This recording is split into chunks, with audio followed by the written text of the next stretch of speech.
Ular juga.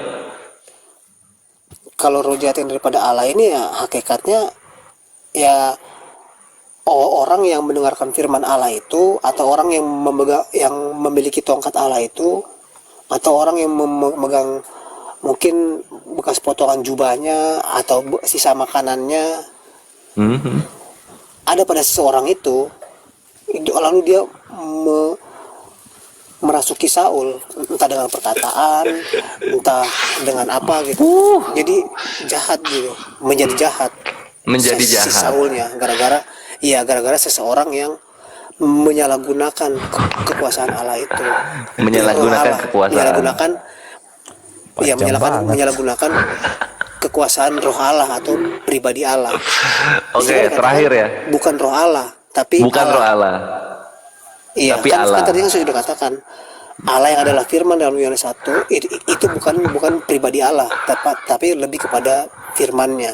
Oke, sekarang Bukan tolong pribadinya. dijelaskan daripada Allah itu apa maksudnya?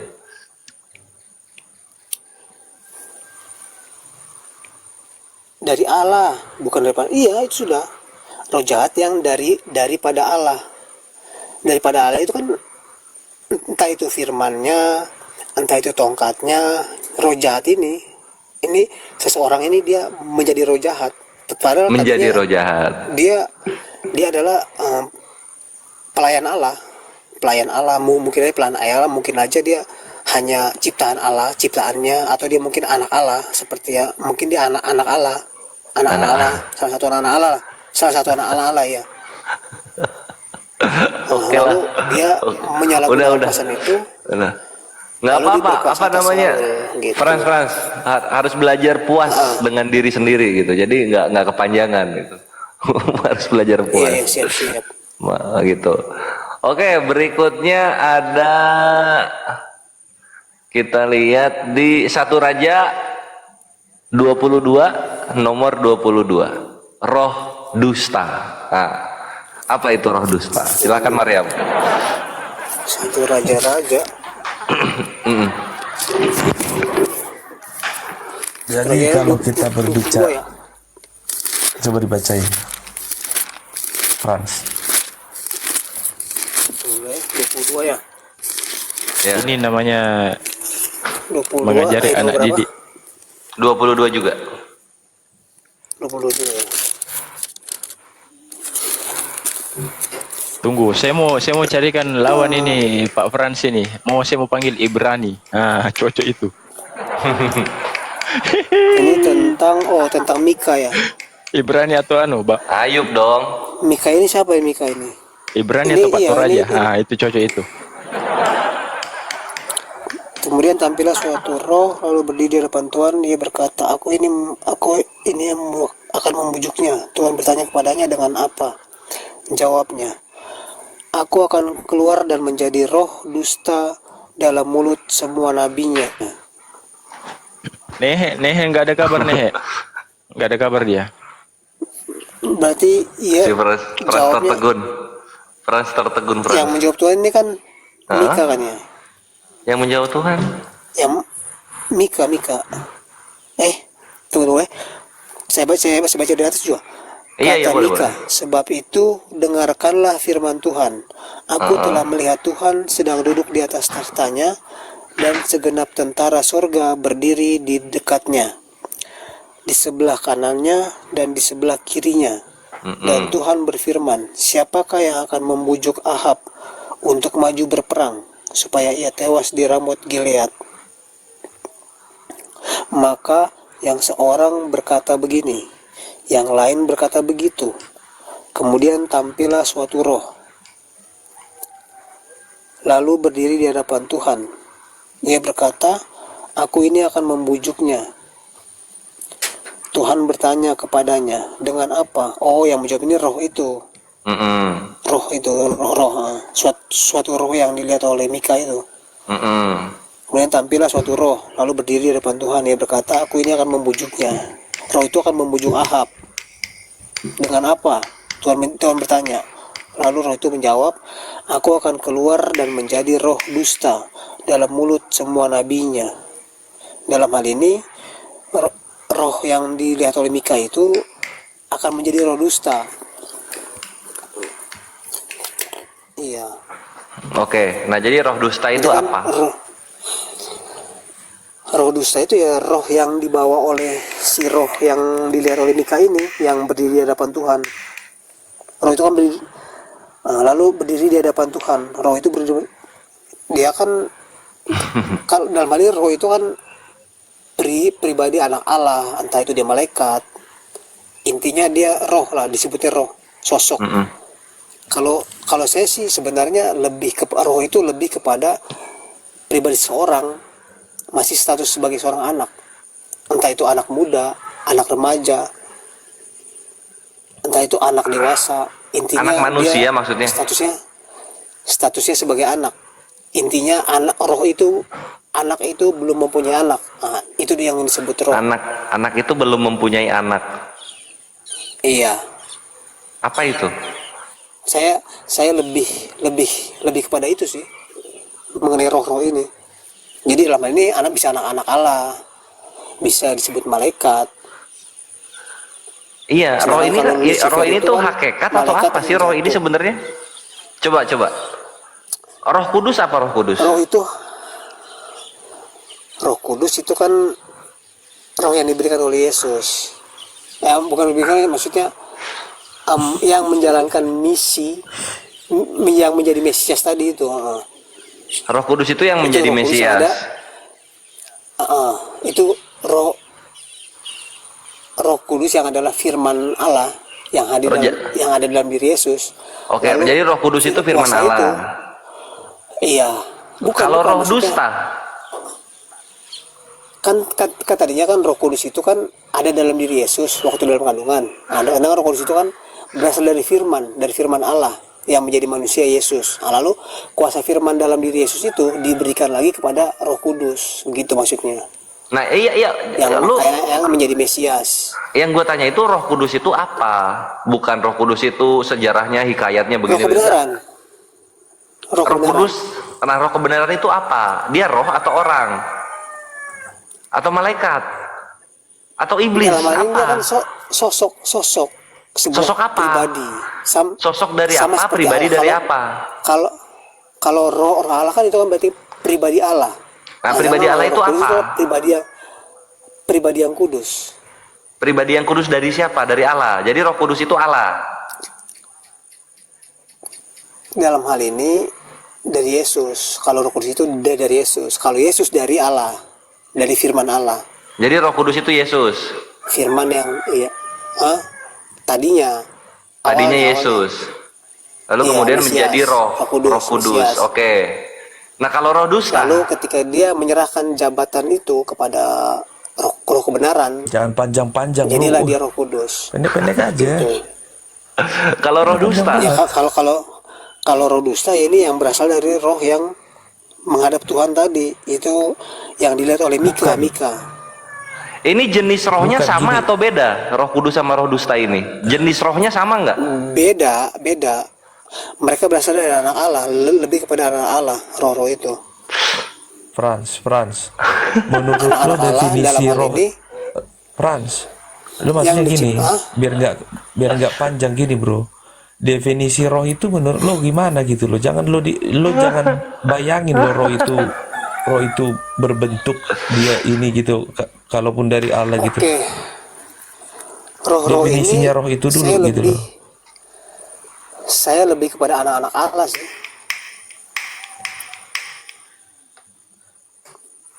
Jadi Roh Kudus Saya itu lebih anak kepada Allah. Iya, anak-anak Allah. Assalamualaikum warahmatullahi wabarakatuh. Waalaikumsalam warahmatullah. Waalaikumsalam warahmatullahi. Jadi kalau roh itu ininya sih sebenarnya itu sumber kehidupan, brother. Gitu loh.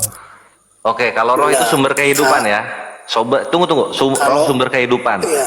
Berarti nanti ada sumber kehidupan kudus, sumber kehidupan keahlian, sumber kehidupan dusta, gitu. Ada di situ nanti di dalam itu kan ada yang suci, ada yang mensifati, misalnya apa karakternya bisa seseorang itu lebih kepada sosok manusianya, karena roh itu tidak akan bisa berfungsi kalau tidak ditempelin jasad. Iya, maksudnya kan sedangkan roh ini kan dilihat oleh Mika, lalu dia berdiri di Jadi di hadapan situ Tuhan. sudah semua tuh, ada rasa, ada ini semua. Nah di situ tuh. Roh enggak. Roh itu kan Enggak dilihat, katanya. Nah, berantem lagi.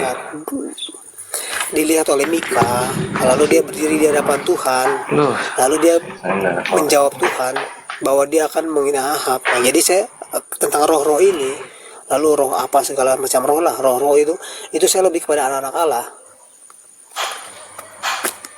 Siapakah anak-anak Allah itu? Ya, oh ya, manusia yang diciptakan dalam Kejadian 1 ayat 2. Ya udah kan tadi udah dibilangin manusia jasad. Ayat 2 lagi. 26. Kejadian 1 ayat 26. Tidak. Saya lebih kepada anak Allah yang diciptakan oleh Allah sendiri dengan firman-Nya. Nah, lalu yang pada ujungnya diciptakanlah Yesus dari firman Allah juga, yang ingin meluruskan kehidupan manusia yang selama ini selalu semakin jauh dari Allah, semakin jauh dari surga. Roh itu sebenarnya Bahkan melawan, di samping dia bahkan melawan. sumber kehidupan itu sebenarnya itu dia itu cahaya. Gitu loh. Bisa juga Jadi cahaya. Kan cahaya yang tergantung- ada dalam diri kita, Tergantung Makanya- siapa yang makanya dibilang kita itu, roh itu yang di dalam diri kita itu sekarang tuh terkubur oleh jasad kita, makanya kita gamblang sekarang, nggak ngerti apa-apa. Gitu. Jadi gini ya, tadi ini kita kan pertengahan nih, Ini banyak banget serius. Ada, kalau gue hitung ada 56 jenis-jenis roh di dalam perjanjian lama sama perjanjian baru. Nah, di sini itu yang gue melihat karakteristiknya, satu roh itu membawa satu sifat. Ya itu sifat itu. Satu roh itu satu Jadi, sifat. misalnya kayak kebohongan, ya misalnya sifat kepada orang itu yang mungkin selalu ini tidak pernah jujur, lebih kepada seperti itu sebenarnya. Nah, jatuhnya gini, ada berapa roh sebenarnya di dalam dirinya, di dalam badannya betul, orang Kristen? Banyak banget loh. Iya, betul. Itu sifatnya kadang Iya, memang tapi- sifat iya, manusia itu tapi- kan berubah-ubah kan. Oh, jadi roh itu sifat. Iyalah, Bro dia Kesan, pasti udah mensifati dia. Kalau kita Kesan. misalnya apakah di dalam diri manusia yang punya ada sifat sombong, sifat pintar, sifat dan lain sebagainya, itu berarti apakah mereka memiliki banyak roh? Iya kan kita lihat tadi ada roh dusta, roh jahat, roh kudus, roh keahlian, kan gitu. Iya, betul. Iya kan banyak Sepakat, banget itu loh. Paham. Banyak Iya, betul. banget. Ya enggak? Satu roh mewakili satu sifat. Iya. Iya, kalau kita lihat di ininya tuh berapa banyak itu di dalam dirinya orang Kristen. jadi lebih Tapi kepada dalam hal ini ininya lah. kan bukan menjadi roh lagi, bro. Lebih kepada sifat. Itu kira-kira Bang Kores, roh itu menyatu apa pisah itu? Makanya manusia makin semakin banyak. Lagi menyatu, bukan misah. Iya. Ya, Nah, lebih kepada karakternya manusia itu sendiri sebenarnya.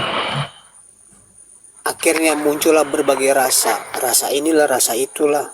Nah, nanti ada lagi nih. Itu termasuk Ada lagi nih. situ. Tadi kan sifat-sifat tuh. Tadi sifat. Ini sekarang nih, dua raja-raja 2 nomor 15. Roh Elia. Hah? Ada roh Elia loh. Ada roh Ya, Elia loh. Roh Elia berarti ketika Elia sudah terangkat ke surga, terangkat ke langit. Nah, di dalam roh Elia ini kan ada roh-roh keahlian tuh, ada roh keahlian, ada roh kudus juga, ada roh. Di dalam roh ada roh jadinya. Iya enggak? Enggak. Itu roh yang berbeda. Roh yang berbeda. Lah, Kan roh bisa Bang Kores rohnya dia. Gini, roh dosa sama roh kudus beda nggak? Beda. Ya beda, semua dua beda. kan. Iya, berbeda-beda. Tetapi tetap satu. Kalau Roh Kudus itu kan dia makhluk ciptaan sama seperti kita, cuman dia tuh malaikat gelarnya kan. Roh Kudus. Dia tuh makhluk yang istilah kata ya dia ya sama seperti kita juga, cuman dia malaikat ya kita manusia gitu loh. Jadi dia Yang gelarnya cahaya. malaikat, bukan hanya Roh Kudus, Kita lihat Aki Brother Queen di Maria, bawah udah ada kesel lagi banget Sister dengerin si Frank. Mariam. Nah itu dua raja 215 ya. Berikutnya nanti ada lagi ini.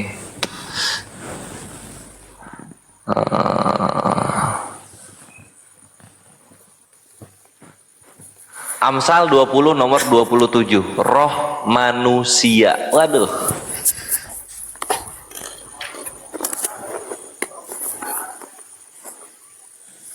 Roh Amsal. manusia. Amsal Berarti 20 nomor 27. Amsal ya. Manusia ini kan yang berasal dari Adam dan Hawa. Itu namanya manusia. Lah rohnya. Kalau rohnya berarti dia udah meninggal menjadi roh. Berarti itu adalah rohnya Adam atau rohnya Hawa. Roh Elia apaan Kalau dong? dibilang roh sama roh manusia itu adalah manusia itu adanya ketika menyatunya roh dengan jasad baru dibilang manusia hidup, berarti roh itu hidup. Manusia itu dulu sebelum hidup itu jasad, gitu loh, berarti sumber kehidupan, hidup lah berarti. 1 Samuel berapa? 1 Samuel Amsal ya. Iya. Amsal mana sih? Susah banget nyarinya. Amsal setelah Mazmur. Oh ya, setelah Mazmur ya. Oh, iya, Mazmur itu puisi Daud, Amsal puisinya Salomo. Amsal berapa ya? Wih, Dua. hafal deh.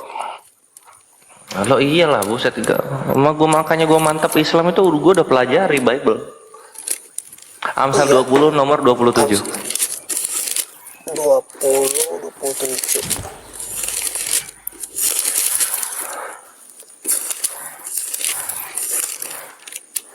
Pantas dia Bang Kores mereka tidak mengikuti hukum Taurat Bang Kores. Roh manusia. Iya, mereka cuma pelita tahu. Tuhan. Roh manusia adalah pelita Tuhan yang menyelidiki seluruh lubuk hatinya. Ini dia roh manusia ini kan. Manusia ini kan berasal dari Adam dan Hawa. Lalu kalau roh manusia berarti kalau roh manusia itu entah itu di sini tidak disebut laki-laki atau perempuan. Kalau laki-laki udah dari Adam, berarti rohnya Adam. Kalau perempuan berarti rohnya Hawa. Roh manusia Gini. adalah pelita Tuhan. Roh manusia ciptaan bukan? Semua ciptaan. Bukan. Jadi gini ya. Bukan katanya. Gini. Bukan. Ya, jadi gini. Semua tadi yang dikatakan roh kejahatan, roh apa, roh Elia segala macam itu lebih kepada sisi daripada malaikat itu sendiri, gitu loh. Makhluk itu, tapi dia malaikat. Sifat-sifatnya itu malaikat itu ada yang roh ini, ada malaikat ini, ada malaikat ini, itu sebenarnya ke situ. Nah di kitanya baru sampainya roh itu adalah roh ke manusia itu, gitu loh. Nah itu Si Mariam ketularan Frans Mariam. Ikut bingung. Jadi gimana? Roh ini semuanya malaikat, tapi ketika nyampe ke manusia, roh ini apa? bukan roh itu semua roh yang tadi itu kecuali roh yang manusia itu ya itu berbeda. Kalau itu sudah jadi selebihnya itu adalah malaikat semua itu dengan kan malaikat ini kan ada Enggak kebalikan ya? jenis-jenisnya tuh. Tidak. Jenis-jenisnya kan. Gitu loh. Bro. Macam-macamnya dia Tidak malaikat kebalikan. itu kan misalnya Jibril ini apa Mikael segala macam apa nih urusannya Malaikat mereka. dari roh. Jahat Bukan apa roh dari segala macam malaikat. gitu loh. Jadi kalau definisi Iya, roh kebalikan, itu Pak. adalah cahaya gitu ya. Dia cahaya, dia sumber kehidupan. Nah, tapi selain yang roh di dalam manusia yang hingga sekarang di jasad kita ini yang menjadi kita jadi sumber kehidupan kita makanya kita hidup, makanya itu berbeda. Sebenarnya makanya dibilang sebenarnya sama. Makanya kita ini sebenarnya makanya dibilang apa manusia. kita di dalam diri kita ini sebenarnya kalau kita bisa menemukan cahaya kita dalam diri kita itu, kita baru mengenallah siapa yang mengutus roh itu gitu. Begitu sih. Oke. Jadi itu ya Amsal 20:27. Nah sekarang ini asik nih. Berikutnya nih ya kita langsung main keroyokan. Yesaya 4 nomor 4. Roh yang mengadili dan roh yang membakar. Apa tuh? Roh apa tuh? Ya itu malaikat itu juga nanti yang yang nanti menyiksa tuh. Gitu tuh. Jadi ada malaikat yang mengadili dan malaikat yang membakar. Yesaya 4 nomor 4. Iya. Iya, Iya itu intinya itu semua tangan kanan tangan kirinya dari sang pencipta itu sendiri itu nanti yang karena kan yang diadili nanti itu kan bukan jasad kan, roh itu sendiri kan. Ini yang membatalkan hukum Taurat juga sebenarnya roh itu, Bang Frans. Coba Bang Frans buka di ini Bang Frans di Galatia 5:18. Akan tetapi jikalau kamu memberi dirimu dipimpin oleh roh, maka kamu tidak hidup di bawah hukum Taurat. Nah, gimana tuh? Galatia, masih Galatia. Nah, Galatia 5:18. Jadi yang membatalkan hukum Taurat ini roh, bukan Yesus. 5:14. 18. 18. Akan tetapi jikalau kamu memberi dirimu dipimpin oleh roh, maka kamu tidak hidup di bawah hukum Taurat. Nah, Ini kan dalam hal ini roh yang dimaksud adalah Roh Kudus. oh, kok Roh Kudus? Roh Kudus. Sama seperti yang dikatakan roh dalam Wahyu 2 ayat berapa itu yang kata Yesus ayat 7, Wahyu 2 ayat 7. Nanti kita ke perjanjian baru kepada jemaat-jemaat. Iya. Ini rohnya roh besar. Itu Iya. seperti Nanti sama kita seperti roh yang dikatakan oleh Yesus. Oke, nanti kita ke perjanjian baru. Nah, berikutnya ya. Ini belum Frans, roh yang mengadili sama yang membakar itu apa? Roh apa itu? Ya, itu sudah. Itu lebih kepada roh itu kan dari anak Allah. Iya. Roh itu kan sejatinya hakikatnya adalah anak Allah. Anak Allah beda lagi dengan anak manusia. Itu jadi jawabannya. Iya, beda. Oke. Iya, Nah, berikutnya Yesaya 11 nomor 2. Nah, di sini keroyokan nih. Roh Tuhan akan ada padanya 1, roh hikmat 2, roh pengertian 3, roh nasihat 4, roh keperkasaan 5, roh pengenalan 6, roh takut akan Tuhan 7. Banyak buat itu. Nah, itu yang nanti pada akhir zaman Yesus, itu Yesus memberikan ketujuh jemaat melalui malaikat ketujuh jemaat. Itu juga yang ada 7 jemaat. Oke, jadi jemaat pertama itu roh Tuhan. Roh Tuhan ini malaikat ya? Saya belum mendalami apakah sama, apakah malaikat yang sama, roh yang sama atau berbeda. Saya belum mengarah ke situ. Kayaknya berbeda deh. Jadi roh Tuhan di sini ciptaan. Roh yang tuh Yesaya berapa? Yesaya 4 ya? 11 nomor 2. Oh.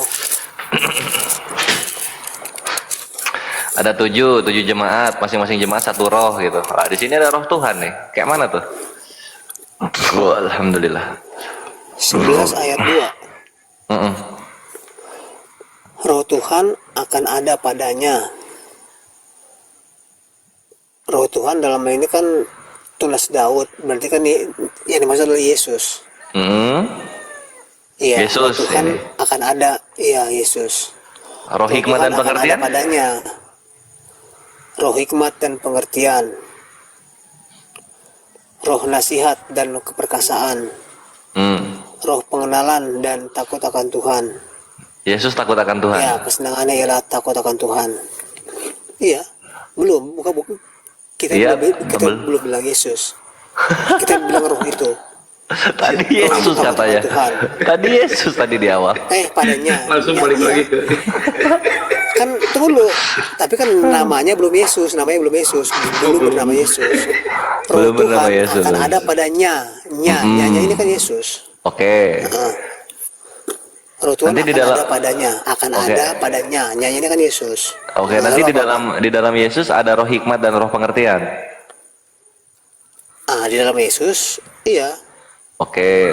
Lalu nanti ada juga Nanti roh nasihat dan roh keperkasaan. Padanya, roh hikmat, roh pengertian, roh nasihat, roh keperkasaan, roh pengenalan.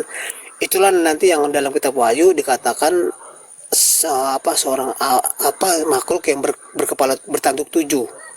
Nah, Bertanduk 7 ini maksudnya anak domba Allah itu, maksudnya Yesus bertanduk 7 ya, maksudnya ketujuh malaikat Lucifer. jemaat, waduh. bukan Lucifer. Itu adalah Tuhan di Firdaus. Nah, Sebagai terus nanti Tuhan di Firdaus oke, nanti Allah. Tuhan di Firdaus ini takut akan Tuhan. Itu waktu di dunia, tapi ketika di Firdaus kan Tuhannya kan sudah menjadi Roh Kudus, menjadi Roh kebenaran. Jadi nggak takut lagi. Bukan nggak takut sih, justru dia mengagungkan. Barang siapa menghujat masa Roh Yesus Kudus, bertanduk? dosanya tidak akan diampuni. lu bentar lagi di Itu demo kata sama Yesus. orang-orang Kristen loh, Pran. Masa lo samain Siapa Yesus menghujat Roh Kudus, dosanya tidak akan diampuni pada zaman itu. Kalau zaman sekarang udah bisa ya. Kalau zaman sekarang coba aja Anda ke Timur Tengah sana. Jadi yang Mungkin dikurung bertanduk sama 7 ISIS. itu Yesus, Pran. Entah ISIS, entah Taliban, entah Al-Qaeda, pokoknya membunuh kalian di sana. Karena menghujat Roh Kudus gitu. Nah, Oke, berikutnya ya. kalau di belakang orang pujat kan itu masih ada dewa-dewa komunis yang menghalangi, 10 menit lagi. yang Ayo, 10 menit, 10 menit. menghalangi mereka. Nah, berikutnya ya. Yesaya 19 nomor 14. Roh kekacauan. Waduh, ini roh kacauan, roh apa lagi nih? Yesaya 17 ayat 16. 19 nomor 14. Udah salah dua-duanya loh. 19. Tuhan telah mencurahkan di antara mereka suatu roh kekacauan, dan mereka memusingkan Mesir dalam segala usahanya, sehingga seperti seorang mabuk yang pusing waktu muntah-muntah. Nah, ini tentang apa? Coba saya lihat dulu ya. Boleh.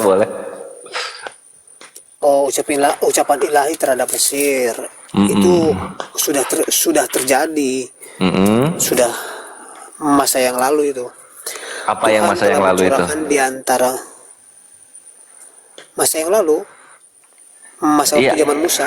Bu yang ngerti apa yang terjadi di masa zaman Musa itu sesuai dengan Yesaya ini.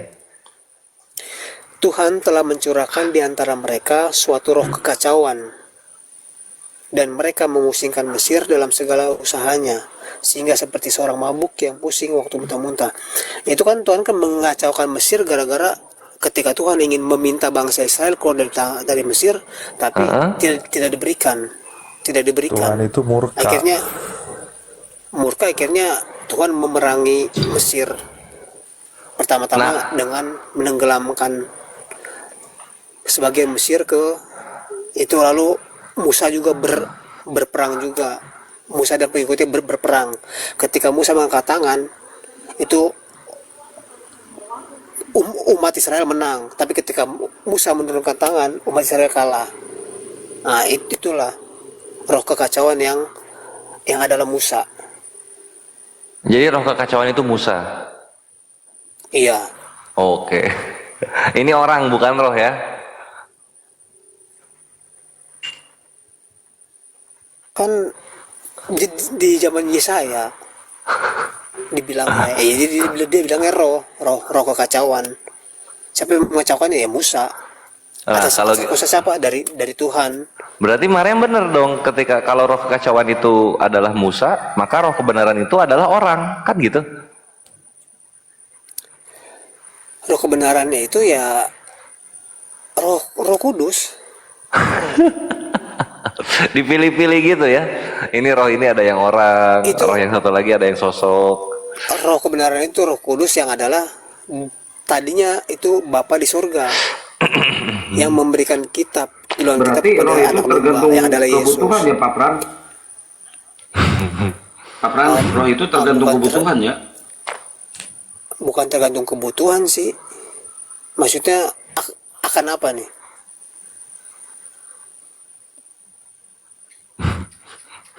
Kebutuhan kita Bingung dia. atau kebutuhan roh itu atau kebutuhan kehidupan manusia. Ya nggak tahu, terserah mau gimana bagusnya rohnya. Oh, kalau dalam Alkitab roh itu mempunyai peranannya masing-masing sendiri-sendiri. Iya, Oke lah, berikutnya tergantung ya. peranannya. Berikutnya Ada ya. kacauan, ada roh penasihat. Berikutnya Daniel 4 nomor 8. Roh para dewa yang kudus. Wow, Wow. apalagi nih? Gue bilang juga ada 50-an itu roh bentuknya. Daniel 4. Nomor 8. Daniel berapa? Nomor 8. Aduh, gua ngantuk banget. Gua turun dulu ya. Pada Semua akhirnya ya. Daniel Iya, iya. datang menghadap aku. Selamat istirahat, Bang, ya. Maryam. Yuk, Yuk. Pada akhirnya Oke. Daniel datang menghadap aku, malam semua. yakni Pagi Daniel semua. yang dinamai Belsasar, Pagi juga. menurut nama dewaku,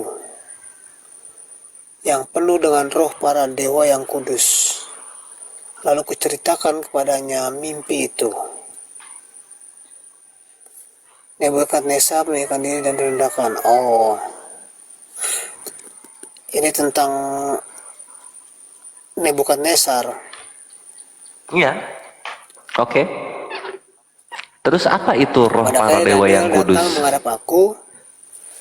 Ini kan kata Nebukadnezar. Jadi kan dia kan lebih kepada dewa-dewa.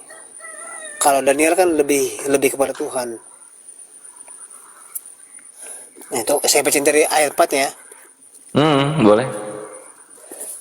Aku Nebukadnezar diam dalam rumahku dengan tenang dan hidup dengan senang dalam istanaku.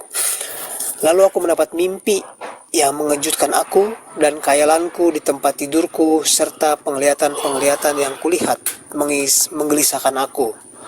Maka aku mengeluarkan titah bahwa semua orang bijaksana di Babel harus dibawa menghadap aku, supaya mereka memberitahukan kepadaku makna mimpi itu. Kemudian orang-orang berilmu, ahli jampi, para kasdim, dan ahli nujum datang menghadap dan aku menceritakan kepada mereka mimpi itu. Tetapi mereka tidak dapat memberitahukan maknanya kepadaku. Pada akhirnya Daniel datang menghadap aku, yakni Daniel yang dinamai Belsasar menurut nama dewaku, dan yang penuh dengan roh para dewa yang kudus. Lalu kuceritakan kepadanya mimpi itu. Oh, jadi ini si Nebukadnezar dia sedang bercerita ketika ada mimpi. Lalu pada akhirnya Daniel datang menghadap aku, yakni Daniel yang namanya Belsasar menurut nama dewaku. Enggak, Jadi? bukan ke situ, Fran. Roh para dewa yang kudus itu siapa? Jadi? Frans, Hah? roh para dewa yang kudus itu siapa? Ya menurut Nebukadnezar ya roh dewa mereka itu roh dewanya dia kudus gitu. Siapa roh para dewa yang kudus siapa? Ya itu sesembahan yang Nebukadnezar. Nah, kena. Sesembahannya Nebukadnezar. Aku boleh Waalaikumsalam. enggak? Soalnya udah ngantuk guys. Penasaran. Kayaknya Natalie Jul ini muslim atau Kristen? Dan Nyasar. Apa? Tunggu. Natalie Jul ini muslim atau Kristen? Kristen. Oh iya silahkan. Ya, aku mau nanya, apa betul Nabi Isa itu akan datang di akhir zaman? Terus udah gitu datangnya kayak gimana? Gitu. Oke. Thank you. Eh, Nabi Isa betul akan datang di akhir zaman gitu kan untuk mengadili Yahudi. Ini hikmah para apologet ya untuk mengadili Yahudi, Nasrani dan Islam mengenai status sebenarnya beliau ini gitu. Karena Yahudi mengatakan dia adalah penyihir dan anak zina, Nasrani mengatakan dia anak Tuhan atau Tuhan itu sendiri, Islam mengatakan dia adalah hamba Tuhan dan Rasulnya Tuhan atau utusannya Tuhan. Nah nanti Nabi Isa akan membenarkan yang mana, sisanya itu akan menjadi musuhnya dia. Lalu kemudian datangnya bagaimana? Nabi Isa akan datang di Menara Putih Damaskus. Damaskus itu Suriah. Di sebuah masjid dan dia datang akan sambil memegang dua sayap malaikat di depannya. Dan waktu itu perkiraan sedang di sholat asyar. Kemudian Nabi Isa datang kepada kaum muslimin di sana. Kaum muslimin kemudian menawarkan Nabi Isa untuk menjadi imam sholat, tapi Nabi Isa menolak dan mengatakan, aku mengikuti syariat Nabi Muhammad SAW, sehingga dia menjadi makmum diimami oleh kaum muslimin, kaumnya Nabi Muhammad SAW. Begitu. Nah, apakah percaya bahwa Isa itu yang membangkitkan kalau di Muslim? Tidak.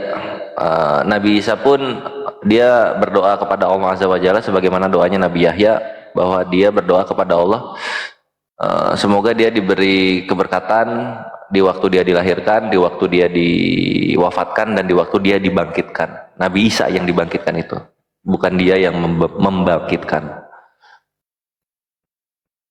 Oke, terus dia datangnya dari mana? Kan Ya, kan dia datang nih untuk hari kiamat itu akhir zaman kan. Nah, dia datangnya dari mana? Bagaimana caranya dia datang? oke. Perlu dikoreksi, dia bukan datang di hari kiamat gitu, karena di hari kiamat itu umat muslim sudah diselamatkan terlebih dahulu, sehingga yang merasakan kiamat itu kaum kafir gitu. Dan Nabi Isa itu datangnya di akhir zaman, setelah kedatangan Masihud Dajjal. Masihud Dajjal ini adalah orang yang mengaku-ngaku sebagai Tuhan nantinya.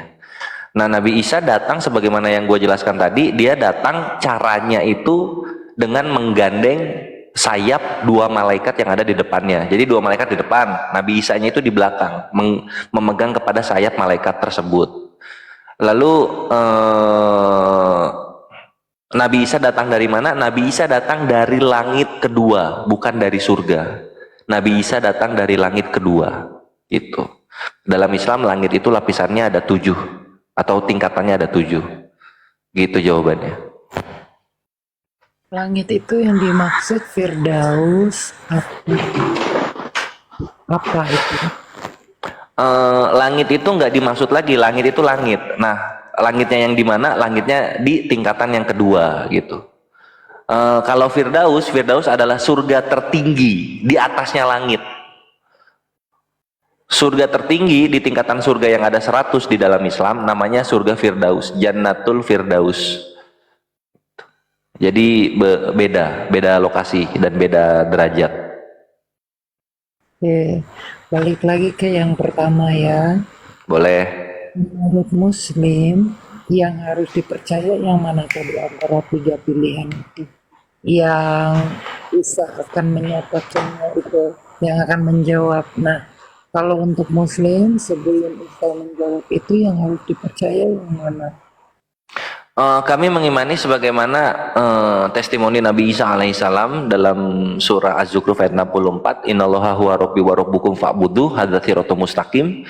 Sungguh Allah adalah Tuhanku dan Tuhanmu, sembahlah Dia, itulah jalan yang lurus gitu. Sehingga Nabi Isa alaihissalam akan membenarkan Islam gitu, bahwasanya dia adalah hamba dan utusannya Tuhan. Oke, berarti yang bagus itu ya yang harus kita percaya. Betul. Oke, thank you. Sama-sama, semoga iya. Waalaikumsalam. Semoga hidayah Allah sampai kepadamu, sis. Terima kasih. Sama-sama.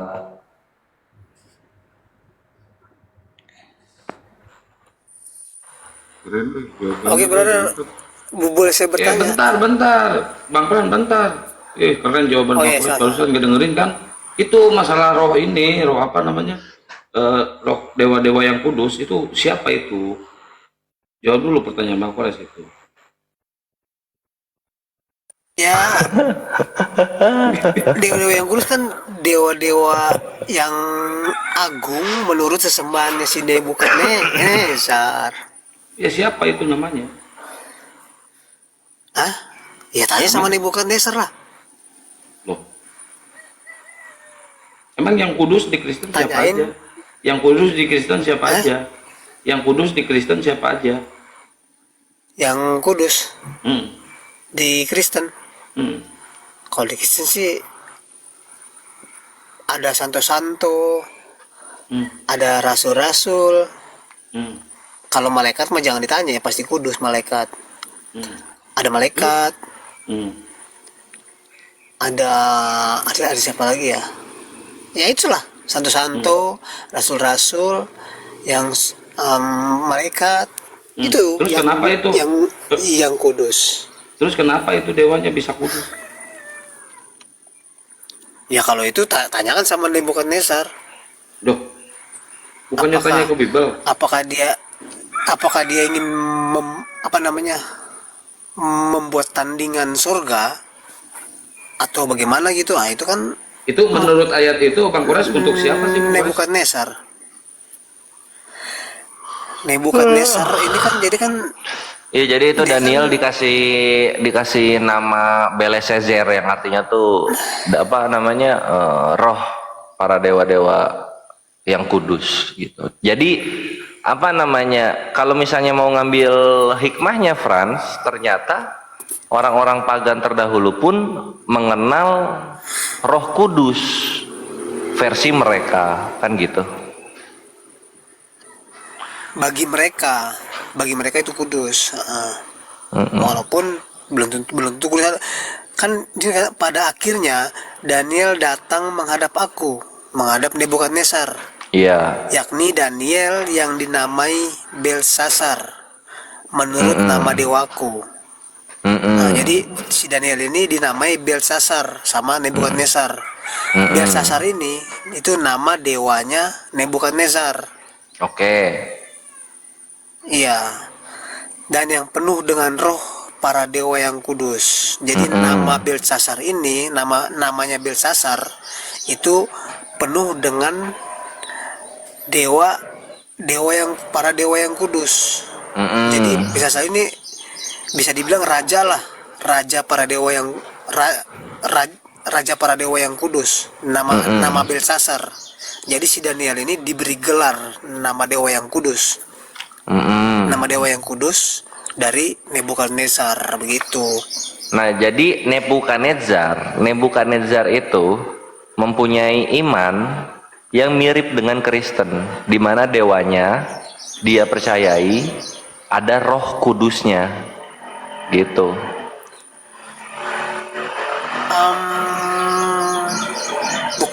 Bukan ada Roh Kudusnya. Mereka menganggap dewa itu kudus adanya, suci.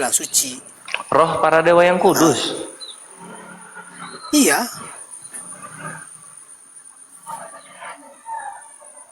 Bahwa engkau penuh dengan Roh Kudus. Engkau ini kan si Belshazzar ini.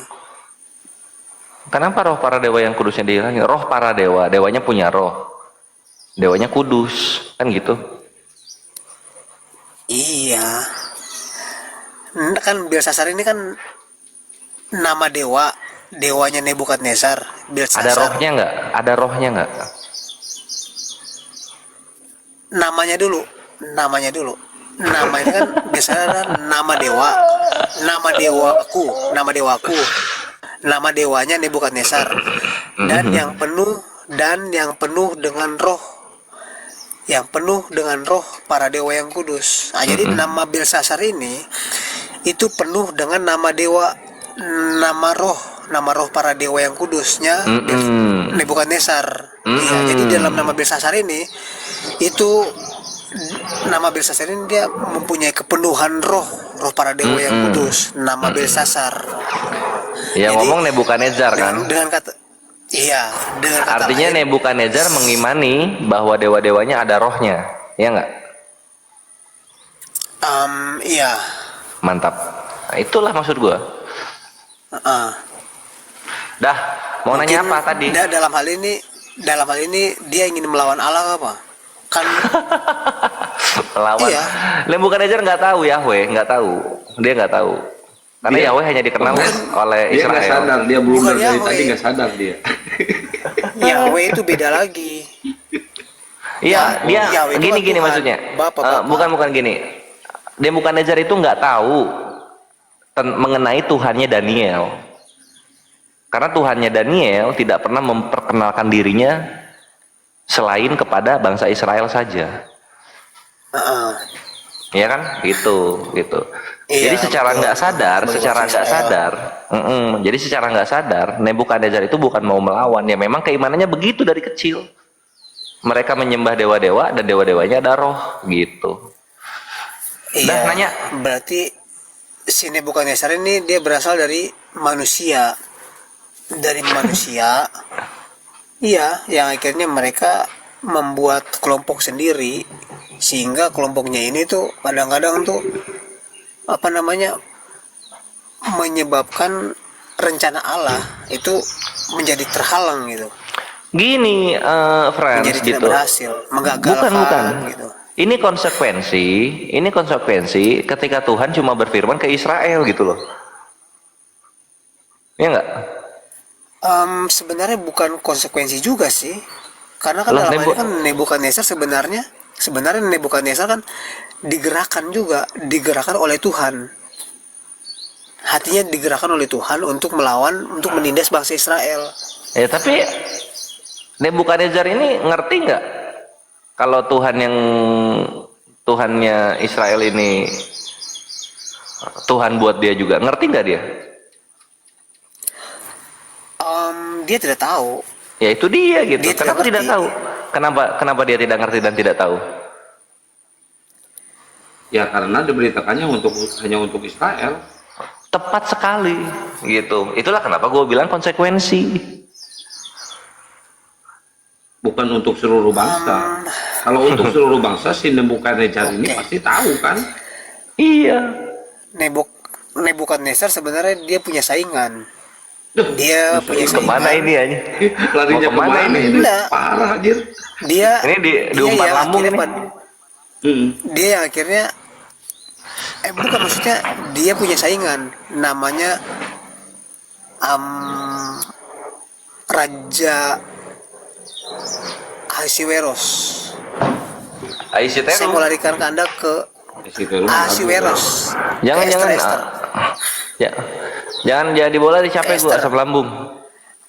Di mana Raja Ahasiweros dia menerima firman Tuhan, dia menerima ketetapan Tuhan, dia menerima bangsa Israel, Tuhannya bangsa Israel, dan mereka memulihkan Yerusalem. Nah ini jadinya aneh Dibiayai. gitu. dibiayai oleh raja besar ini loh. Dia yang merajai dari daratan Fiktif India, itu. Asia, sebagian Asia. Itu bukan fiktif. Itu kejadian nyata loh. Jangan lari ke Itu situ ada dulu, di jangan kisah lari ke Esther. situ dulu, nggak bakal nyambung, bukan Iya. sinkron. Oke, Ya, siap. maksudnya gini ya. Maksudnya aku tidak pernah menyatakan namaku selain kepadamu gitu. Ujung-ujungnya memperkenalkan juga ke bangsa lain kan. Jatuhnya ya kontradiksi, bukan konsekuensi lagi, kontradiksi dengan firmannya sendiri. Ya, Cuma kita nggak ke situ. ujung-ujungnya itu kan karena kan itu lebih kepada Yerusalem baru yaitu ajaran baru tentang Injil itu kan ajaran baru. Iya, jadinya Ajaran baru dari dia. Israel untuk Israel gitu loh. Nggak, bangsa lain nggak ikutan. Jadi Israel ini asik sendiri jadinya Israel ini kan gitu. Itu Nah, apalagi lebih kepada hukum Taurat. Makanya sih. jangan Lebih lari kepada ke hukum situ Taurat. kan, nanti kena jab kiri, kok rahang remuk gitu. Iya, Iya. Nah, lebih kepada hukum Taurat. iya. Itu lebih kepada hukum Taurat. Iya iya, karena semua pengenalan Tuhannya orang Israel ya di Taurat itulah pertama-tamanya.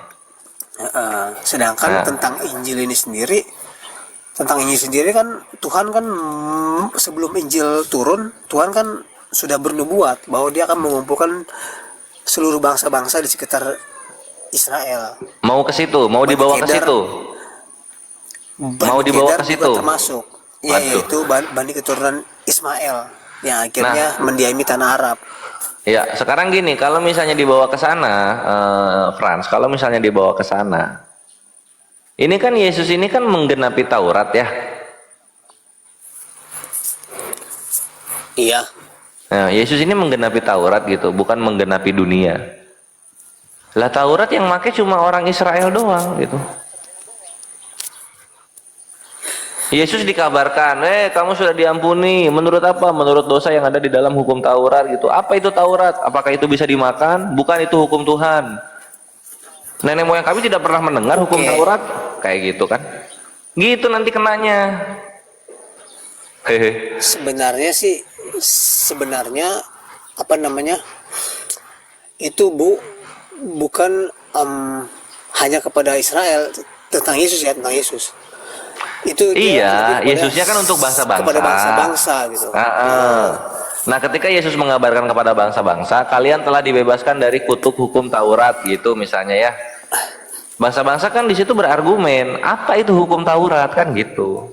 Hukum Taurat adalah hukum Tuhan. Sebentar, dalam sejarah bangsa kami tidak pernah ada hukum Tuhan bernama Taurat kan gitu, nanti bangsa-bangsa ngejawab. Yesusnya mau jawab apa? Kena skak di situ.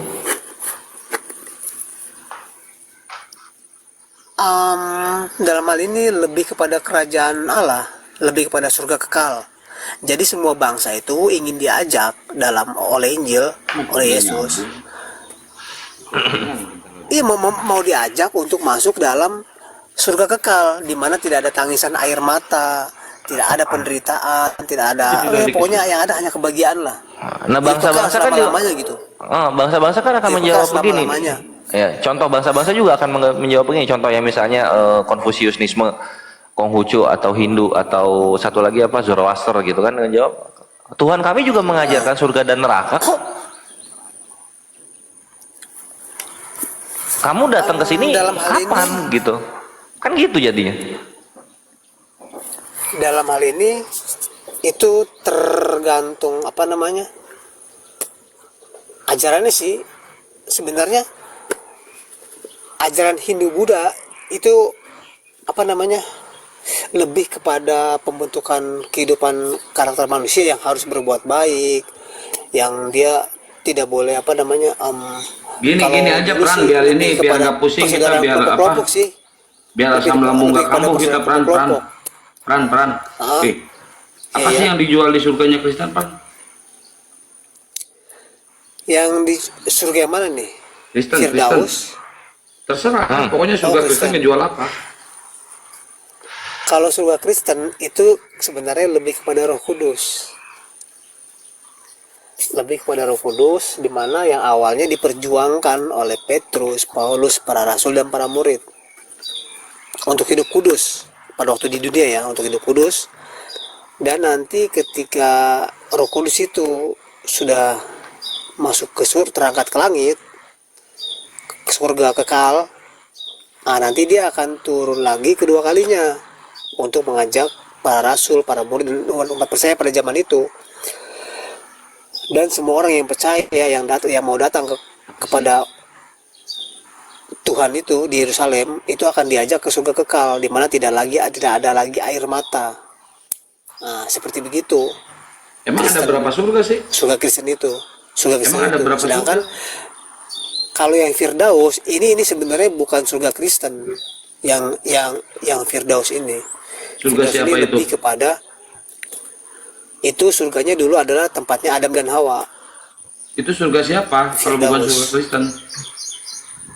Itu surga semua umat, bahkan umat Yahudi. Surga semua umat itu milik agama apa? Tunggu dulu, maaf, bukan umat, maksudnya dalam kitab ya. Tunggu dulu. Di dalam Injil Yesus mengatakan orang-orang yang melakukan hukum Taurat, itu akan masuk, akan diterima di Firdaus juga. Jadi dalam hal ini, dalam waktu zaman itu orang-orang Yahudi yang melakukan hukum Taurat, yang melaksanakan hukum Taurat ya, tidak membunuh, tidak berzina, tidak berbuat dosa dan lain-lain. Nah, itu akan masuk ke Firdaus juga.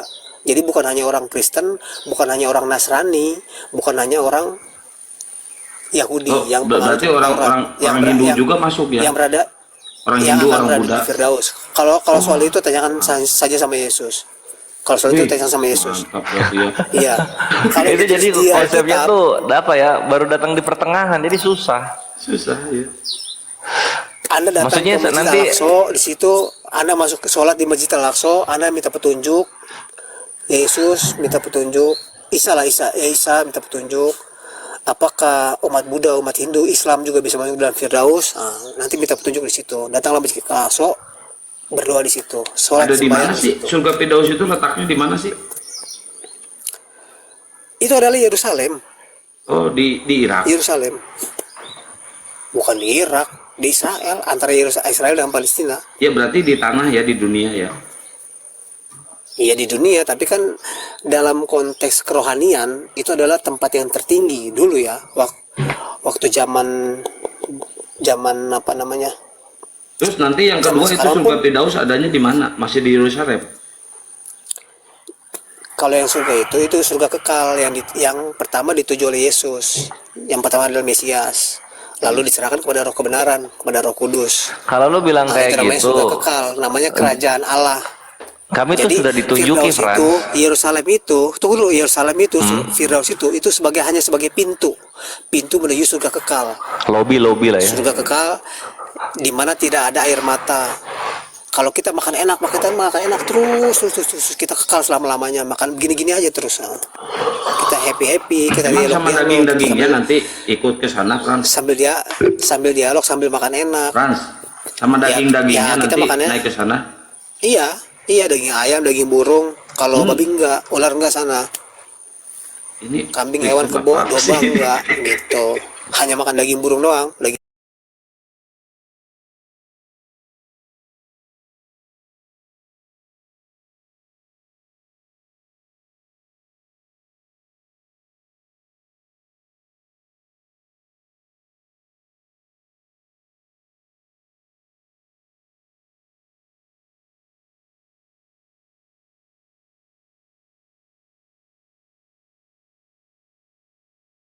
Nanti arwah yang saya ketika saya mati.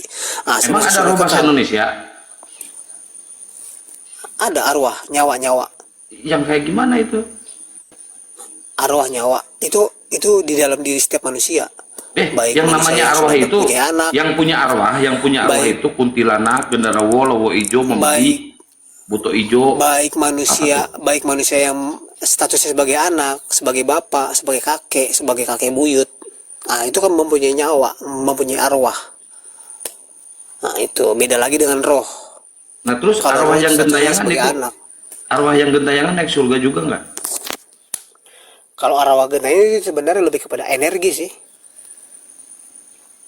Makin lama gue stop. Iya, jadi Lanjut apa gue? ketika seorang meninggal itu sebenarnya dia hanya mengembara dalam beberapa jangka waktu, ada jangka waktunya. Ketika waktu sudah habis, dia akan masuk neraka, api pencucian atau Firdaus. Ini kita di mana ya? Firdaus. Oh, ini apa kehidupan setelah kematian ya? Iya. Oke, terus ketika nanti lu kehidupan setelah kematian, lalu kemudian lu ke Firdaus, habis ke Firdaus ke kerajaan Allah, apa yang ditawarkan di apa tuh? Kalau kerajaan Allah itu tidak ada yang tahu. Yesus Berarti mengatakan, kalian "Aku diamnya tidak tahu." kalian diamnya di Firdaus Malaikat tidak aja. tahu. Iya, Yesus Yesus tahu mengatakan, nggak Yesus? "Aku tidak Yesus tahu tahu." nggak? Ketika Yesus tidak tahu juga. hari Tuhan, Yesus tidak tahu. Aku tidak tahu. marah. Malaikat-malaikat tidak tahu. Hanya Bapa yang tahu. Kok Tuhan Siapa nggak itu tahu? Bapa? Ya Roh Kudus itu. Roh Kudus itu yang Bapa. Roh kebenaran itulah Bapaknya. Dia yang tahu, hanya Dia yang tahu. Karena Dia nanti yang akan ke surga kekal. Dia yang akan datang Di lagi. demo sama Bagaimana? Apakah saya bisa diangkat bersamamu ya Roh Kudus, ya Rob, ya Tuhan, ya Bapa? Mari ikutlah dengan aku, kita menuju surga kekal, cuma tidak ada air mata, kita hidup selama-lamanya. Itu. Tapi itu tidak ada yang tahu, tidak ada harinya. Jadi yang Yesus berlaku juga, sampai Yesus saat juga ini nggak tahu berarti hanya ya. Yesus juga nggak tahu. hanya neraka api penyucian dengan Firdaus. Ran, Itu yang berlaku. Ran, Yesus juga nggak tahu berarti ya. Jadi sampai saat ini kita masih desak-desakan di pintu nih. Iya, kita masih desak-desakan di pintu. Nggak nyambung dia punya telinga. Sam- Yesus tahu nggak sampai itu? saat ini. Yesus tahu nggak Yesus? Tahu apa? Itu juga Firdaus itu. Wih, Yesus yang menjanjikan sendiri ini. Ada dalam Wahyu ayat 2. Loh katanya tadi nggak tahu lo bilang. Bab 2. Kalau itu kerajaan Allah yang dituju untuk hidup kekal selama-lamanya, di mana tidak ada air mata. Yang jadi rajanya siapa di situ? Bertelinga, Yeah. dengar. Siapa dengerin dulu, hendaklah dikit-dikit. ia mendengarkan Tipis-tipis. apa yang dikatakan Roh kepada jemaat-jemaat. Barang Di kerajaan siapa Allah menang, itu siapa yang jadi rajanya? Dia akan kuberi Tunggu, makan dari pohon tunggu, kehidupan jangan ke situ dulu, yang ada di lebar, taman woi. Firdaus Allah. Iya, Di kerajaan Allah itu siapa yang jadi rajanya? Ya, sang pencipta yang sesungguhnya. Siapa secara itu? ilmiah ya, secara ilmiah. Ya, siapa itu? Kalian yang lebih tahu, mau kalian masih nanya lagi. Loh, kan saya Islam, bukan Kristen. Oke. Iya. Justru itu kalau di dalam Alkitab tuh hanya Roh Allah Allah yang esa dengan Tuhan atau Bapa itu tuh masih mengembara di bumi ini terus. Terus Nanti siapa yang jadi rajanya itu di kerajaan Allah itu? Ketika Roh Kudus itu nanti sudah sampai Wih. kerajaan Allah lalu datang lagi, nanti Roh Allah itu, Allah yang esa itu ikut. Yang jadi rajanya siapa itu di kerajaan ikut. Allah? Para malaikat ikut semua kepada Roh Kudus, kepada Tuhan. Hah? Siapa yang jadi rajanya itu di kerajaan Allah? Ya, kalau bahasa Alkitabnya tidak ada. Oh, nggak ada raja di kerajaan Allah. Itu saya akan menuju Isa. Ini Saya kan akan kena lo. menuju Isa. Berarti Isa ya yang jadi rajanya ya. Lu kenapa nggak Islam Udah. sekalian kalau kayak gitu? Sekarang saya mau nanya, enggak. Loh, Kalau kok kalian nggak? mau mengambil kata Allah dalam Alkitab, mengambil kata Injil dalam Alkitab, saya akan mengambil Isa di dalam Al-Quran. Yang Saya akan mengambil mengambil Injil itu semua siapa? firman- semua yang firman mengambil yang Injil berkaitan itu dengan Isa. siapa? Emang Injil bahasa apa Injil? Saya mau ambil semua yang semua cerita ambil. kisah yang berkaitan dengan Nabi Isa, Maryam dan lain-lain, saya akan ambil. Kalau berarti kalian mau mengambil berarti Nabi Isa itu kata Allah. Allah dalam Alkitab, Ini kata kok Injil nggak nyambung? dalam Kok Bang Kolis bisa Alkitab. lama sih, bisa 3 jam nih debat. Kok gua mah sedikit aja udah mules. Enggak, bukannya begitu. Jadi oke, sekarang begini aja deh. Makanya Sebelum saya mau pergi gereja. jangan dilempengin. Saya mau pergi ke gereja. Ikutin Saya mau pergi ke bengkoknya. gereja. Jadi kesimpulan saya begini. Di dalam Alkitab, sebelum saya mau pergi sebelum mau pergi gereja, saya mau ke gereja dulu. Sebelum pergi gereja, di dalam Alkitab itu tidak ada yang namanya sang pencipta yang sesungguhnya yang disebutkan dalam Al-Quran, entah itu istilahnya Tuhan kah atau Allah SWT, itu saya tidak tahu secara ilmiah. Kalau di Alkitab ini hanya secara firman. Itulah Allah Israel, itulah Allah yang esa, itulah Tuhan Bapa, itulah Yesus, itulah Roh Kudus. Tidak ada sang pencipta secara ilmiah. Itu. Nah, itulah di Alkitab ya. Nah, sedangkan kalau di Al-Quran, saya sebenarnya ingin selalu membahasnya, selalu bertanya, apakah kata kami di dalam Al-Quran itu siapa sebenarnya? Itu Allah itu. Nah, Sang terus pencipta. di ini coba Pak, Iya. Pak. Kami Bentar, kan berarti bentar, kan Pak. kami kan berarti kan lebih dari 2 toh. Nah, saya berharap yang satu itu adalah Oke, iya Pak. Tuhan, Coba Pak. Tuhan, tunggu Pak Pran, dulu. Pak Pran, Tunggu Pak dulu. Pran. Tunggu Pak Pran, dulu. Pak Pran, Yang coba Pak satu Pran adalah buka Tuhan Kejadian atau 1 pasal 26 coba Pak Pran. atau Bapa Ya, Pran. atau Allah, Roh Allah Ini di punya dalam telinga nggak Alkitab. sih mukanya? Yang satu lagi adalah Allah sang pencipta secara ilmiah. Itu yang saya harapkan sih. Tapi kalau misalnya kita sama, Wah, Ini ternyata kayaknya mukanya ini kita mulut harus semua ini ya, menuju nggak punya telinga. Konghucu Ran, kayaknya. Apa? aku masih awal lah. Ran, coba lu buka di ini di Kejadian 1 pasal 26. Satu sebenarnya cuma ke gereja, tapi oke deh, saya Bentar lah ke gereja, mungkin ngapain saya ke gereja? Mau dosa lu udah ditebus. Lu nggak usah ke gereja. bisa aja Anda. Kan saya melakukan kesalahan lagi, jadi saya harus rajin. Oh iya, iya. Iya, sebenarnya setelah saya melakukan kesalahan saya harus rajin. Iya, iya. Kau Karena baca kan- dulu. Kejadian 1 pasal 26. 1:26. Hmm.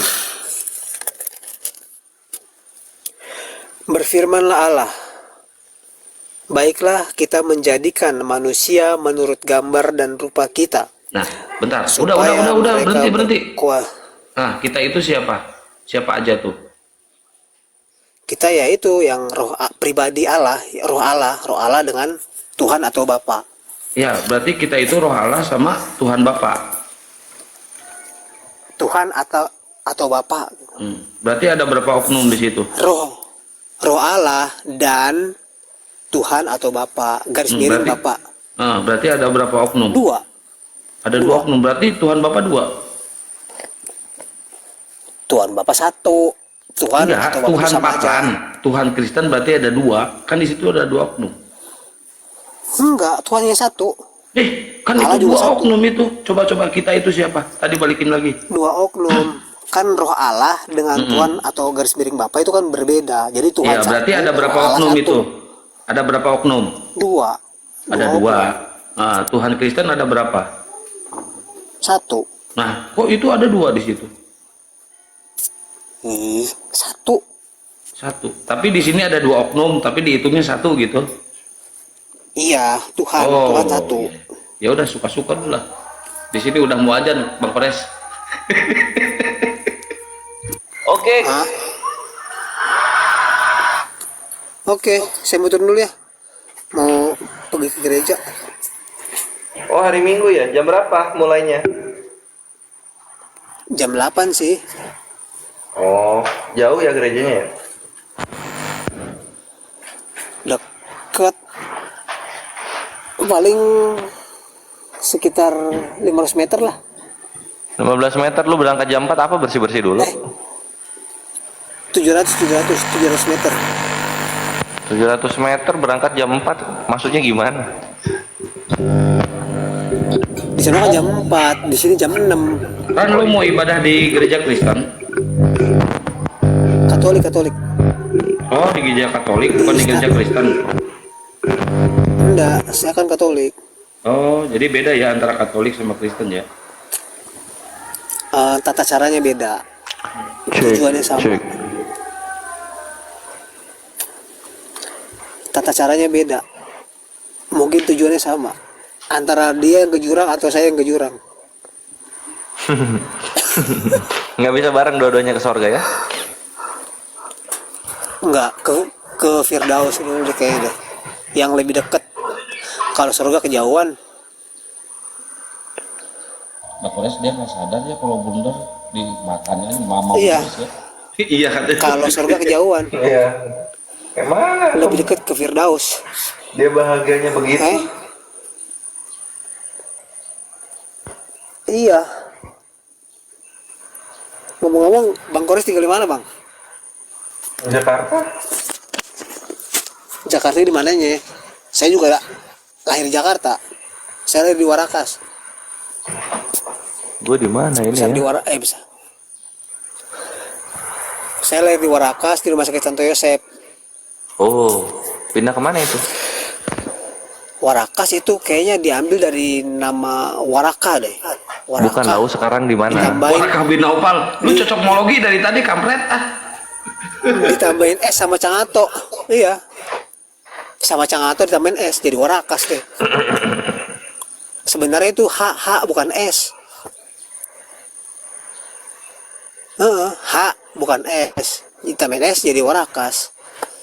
Kalau bahasa Arabnya jadi SH deh, sarjana hukum. Makanya orang-orang Jakarta pinter-pinter.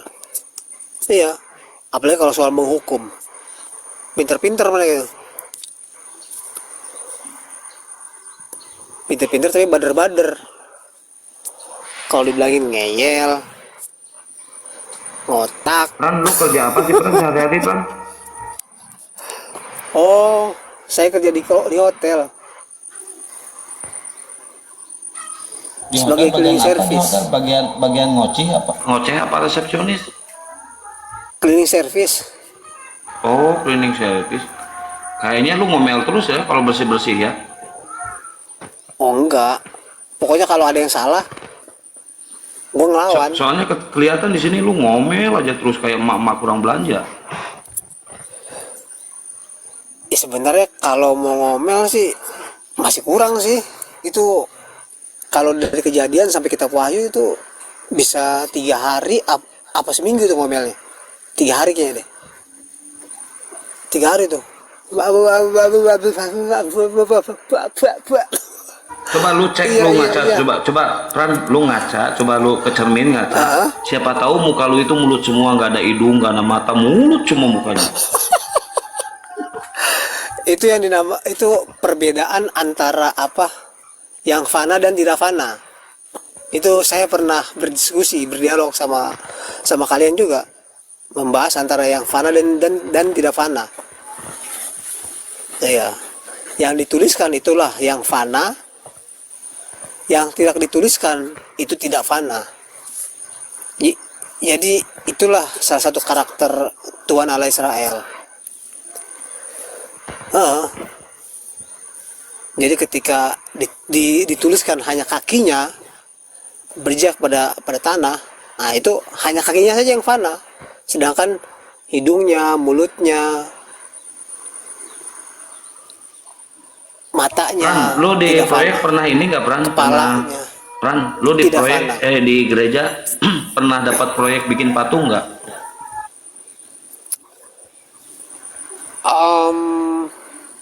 Belum.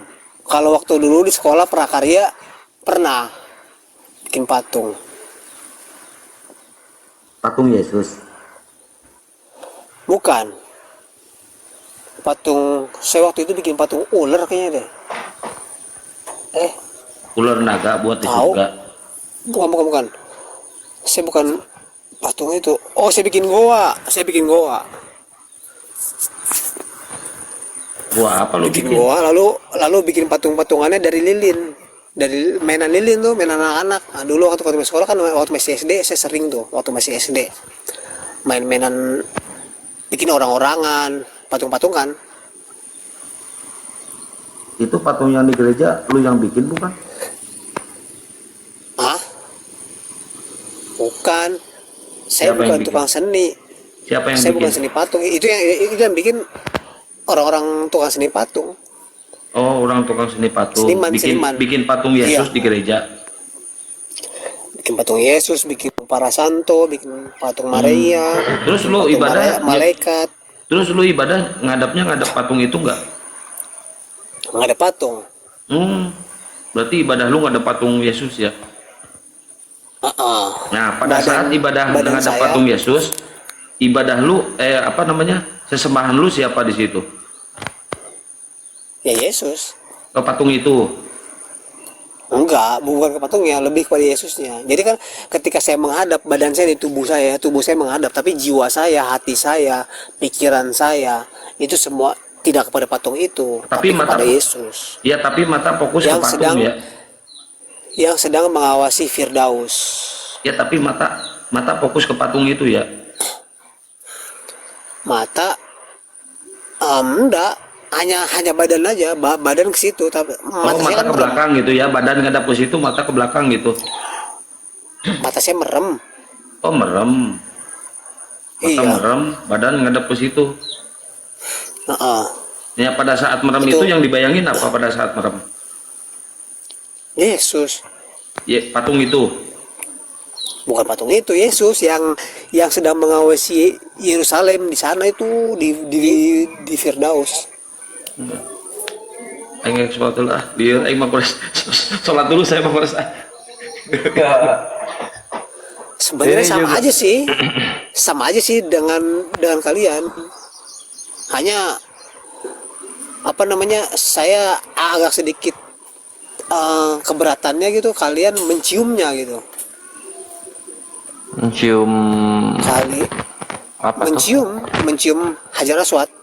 Oh, iya. Iya, kalau hanya sekedar menghadap itu saya sih no way, sama.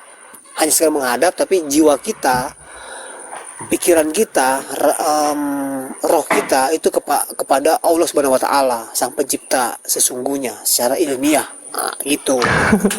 Ya, Dengan melakukan kebaikan-kebaikan, kebenaran-kebenaran, apa ya namanya ya? baik Ini kebenaran. sih. Rahasianya gini, Frans, tanya yang nyium batu aswad itu, apakah mereka mikirin batunya waktu nyium gitu? Tetap jadi ketika kalian menyium tuh itu kan dengan bibir. Bibir itu kan ibarat kalian punya tali perut, tali poro. Tali poro kalian ada di bibir, di antara bibir dengan batu itu. Jadi jiwa kalian akan terserap oleh batu itu. Enggak sih, apa ya, kayak misalnya gue nyipok bini gue, nyipok anak gue, nggak ada kayak gitu ya, kayak gitulah nyium Hajar Aswad itu. Itu nanti akan terjadi perubahan karakter yang tadinya kalian di batu itu pada bini kamu. Nanti bini kamu berinteraksi dengan tetangga berinteraksi dengan tetangganya, lalu menjadi sebuah wilayah RT, dari RT ke RW presiden nanti antar negara, dan akhirnya Arab gitu. Ini kemana ini? Ya maksudnya gitu. Jadi kalau misalnya nyium Hajar Aswad itu merupakan suatu ketidaklayakan, ya orang Kristen juga jangan nyium anak istrinya gitu. Karena buat kami hal itu sama. Oh shit. Iya gitu. Kayak Kalau soal itu, seorang pemenang Olimpiade masing-masing kali mencium. ya. Iya, kalau misalnya ada nih orang yang menang Olimpiade, piagamnya dia cium, medalinya dia cium, pialanya dia cium, kayak gitu-gitu lah. Bukan sesuatu yang serius buat kami. Toh Hajar Aswad juga pernah hilang berapa ya? 11 tahun. Kami nggak ada masalah. Oke, sekarang saya mau tanya dong, boleh nggak? Nah itu yang gua Itu tunjuk. Itu yang gua yang gua tunggu, Tadi kan nanya kalian gitu. bertanya tentang patung. Alhamdulillah. Lalu saya mengaitkan dengan Hajar. Nah, sekarang saya mau tanya nih tentang mengenai, saya pernah berdialog dengan Islam, dengan Muslim juga. Karena kalau Islam kan secara umum, secara keseluruhan. Sedangkan kalau Muslim kan lebih kepada seseorang, sosok pribadi lah. Entah masing-masing, entah kelompok. Kan ada 72 kelompok tuh, 70 golongan. Entah kalian di golongan yang mana. Oke, sekarang begini. Sekarang saya mau tanya. Kami Saya tahu sedang kami di berdialog sama golongan orang yang Muslim. mana. Ya, seorang Muslim. Lalu mereka berdialog juga dengan orang Kristen juga. Lalu mereka menyinggung-nyinggung tentang sebuah manuskrip tulisan Arab yang ditulis pada sebuah tulang. Katanya sih tulang manusia. Wah, penasaran gue. Iya, saya penasaran ini. Ini maksudnya apa? Apakah itu tulang hewan? Sebenarnya saya lupa itu mereka bilang tulang manusia atau tulang hewan, pokoknya pada sebuah tulang lah. Apakah itu tulang unta, tulang hewan, atau tulang manusia, saya lupa. Intinya dituliskan pada sebuah tulang. Apakah yang menulisnya Muhammad, dan apakah menuliskan Jibril, dan apakah tulang itu yang diletakkan oleh seseorang atau malaikat atau siapa gitu di Ka'bah sebelum dibangun yang sekarang ini, Ka'bah yang waktu zaman Muhammad. Lalu Muhammad melihatnya, lalu katanya ditegur atau apakah itu tulang itu yang dimaksud, atau kalian punya versi cerita sendiri? Ini apa tulang yang dipakai sahabat menulis Al-Quran, atau tulang yang digantung di Ka'bah? Tulang yang mana ini maksudnya? Ya tulang, katanya ada tulisan Arab yang dituliskan pada sebuah tulang. Oke, kalau yang Jadi itu ada banyak ya tulang.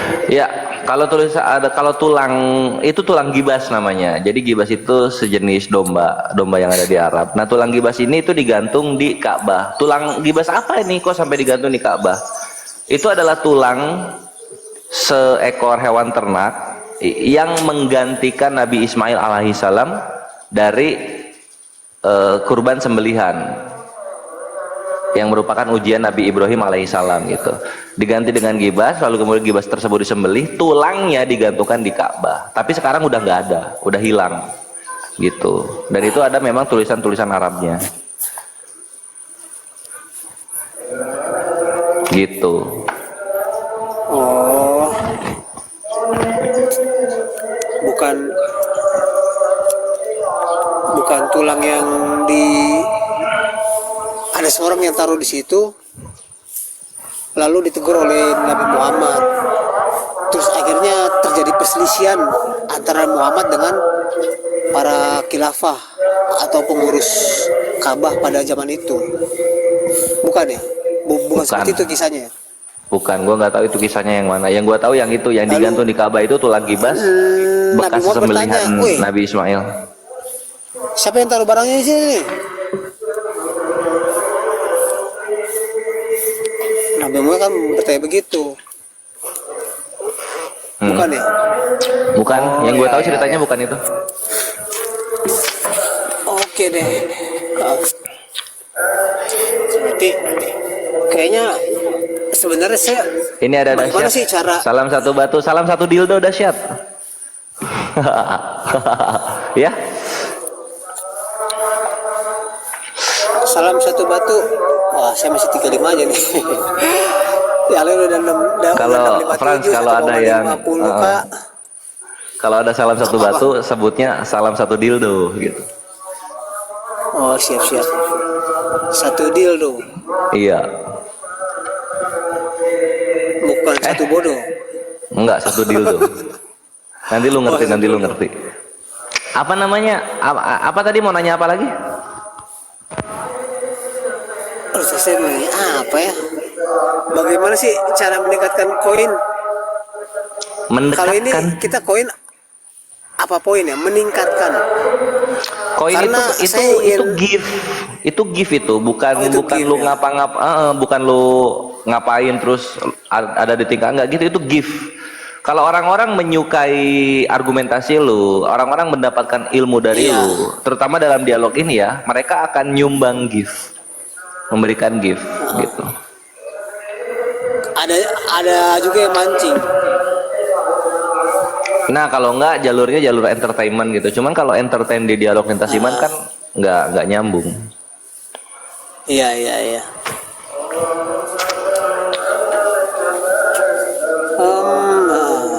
Barang soalnya saya mau pergi ke Los Angeles ini. Saya mau Anjir. saya mau balap-balapan sama kaum kaum Wanes, apalagi Unitarian. Kaum Unitarian saya mau balap-balapan sama mereka.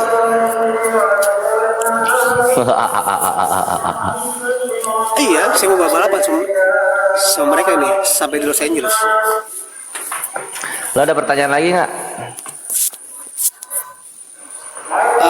Iya tadi saya mau nanya bagaimana Azan, cara di gua dan. meng- Tunggu ya. cara meng- bagaimana cara mengetahui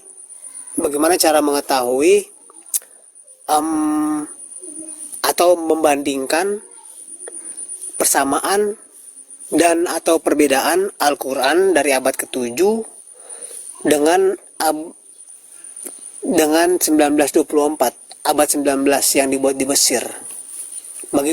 Bagaimana tuh bro cara mengetahuinya? Nanti gua jawab ke salah pemikirannya habis adzan. Masih adzan di sini. Oke, siap.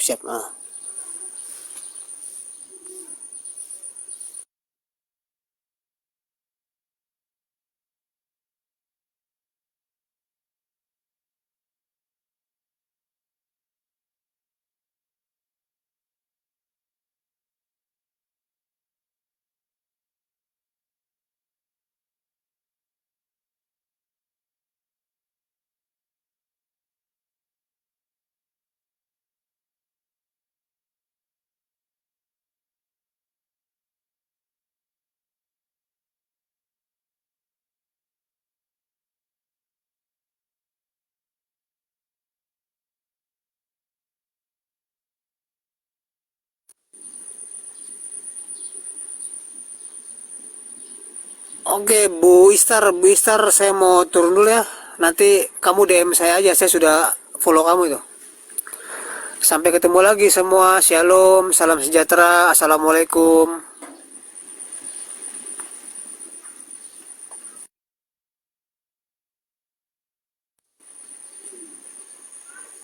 Waalaikumsalam.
Alhamdulillah.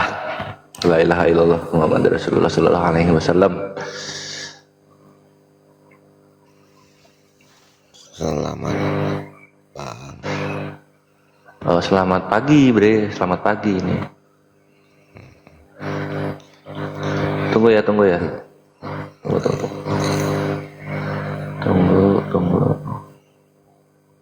Waduh, hilang.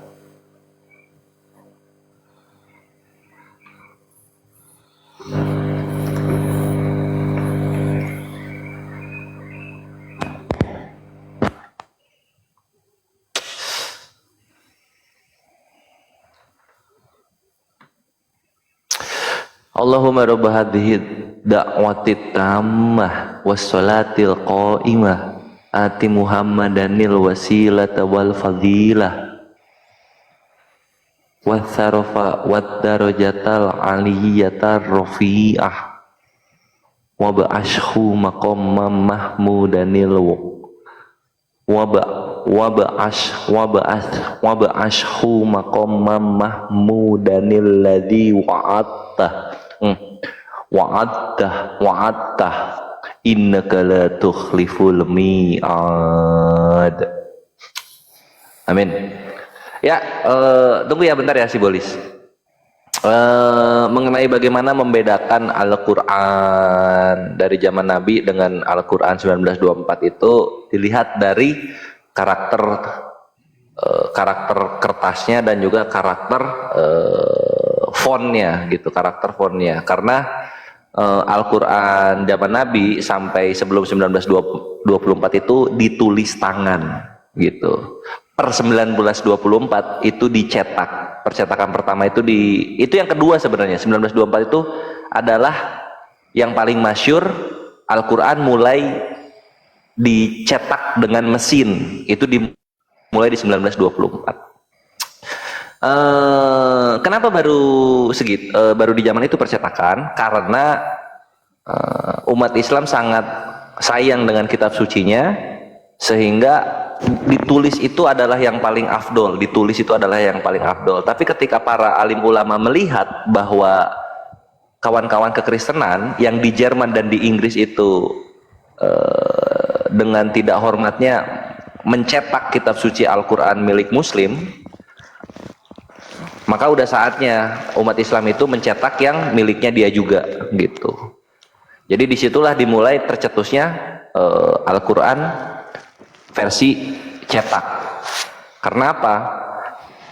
Untuk menghajar ini orang-orang yang kurang ajar, yang mencetak kitab sucinya orang lain gitu. Jadi itu sejarahnya kawan-kawan. Ya, orangnya udah nggak ada ya, ya udah nggak apa-apa. Silakan si Bolis kalau ada bertanya. Tanya yang mau nanya ya. Ya tanya silakan. Iya Bang. Jadi sebelum itu orang baca Al-Quran pakai apa, Bang? Pakai Al-Quran yang tulis tangan. Kayak Mushaf Utsman gitu kan. Terus sekolah-sekolah keislaman itu mereka menulis tangan Al-Qur'annya. Itu 1924 yang di Mesir ya, Bang? Iya, edisi cetak pertama kali. Yang kedua. Yang pertama itu di Arab dulu. Cuma itu nggak masyhur. Yang di Mesir ya. Jadi di situ ada isunya, Bang. Ada isunya bahwa disitulah penyesuaian semua Al-Quran. Artinya bahwa Al-Quran itu tidak hanya satu versi aja. Betul nggak kira-kira, Bang? Enggak. Kalau yang 1924 itu kalau baca sejarah yang oriental aja lah, nggak usah yang Islam gitu. Jangan yang websitenya tuh Kristen Blogspot gitu-gitu. Itu pasti dikasih tahu. Itu adalah edisi Al-Quran cetak pertama kali. Cetak pertama kali gitu. Nah yang lucunya itu di tahun-tahun dan abad-abad sebelumnya Al-Quran itu yang nyetak orang Kristen. Katolik nyetak, Protestan nyetak gitu kan. Dengan terjemahan sesuai agama mereka. Itu yang lucu gitu. Nah 1924 Islam mengambil alih percetakan untuk kitab sucinya sendiri.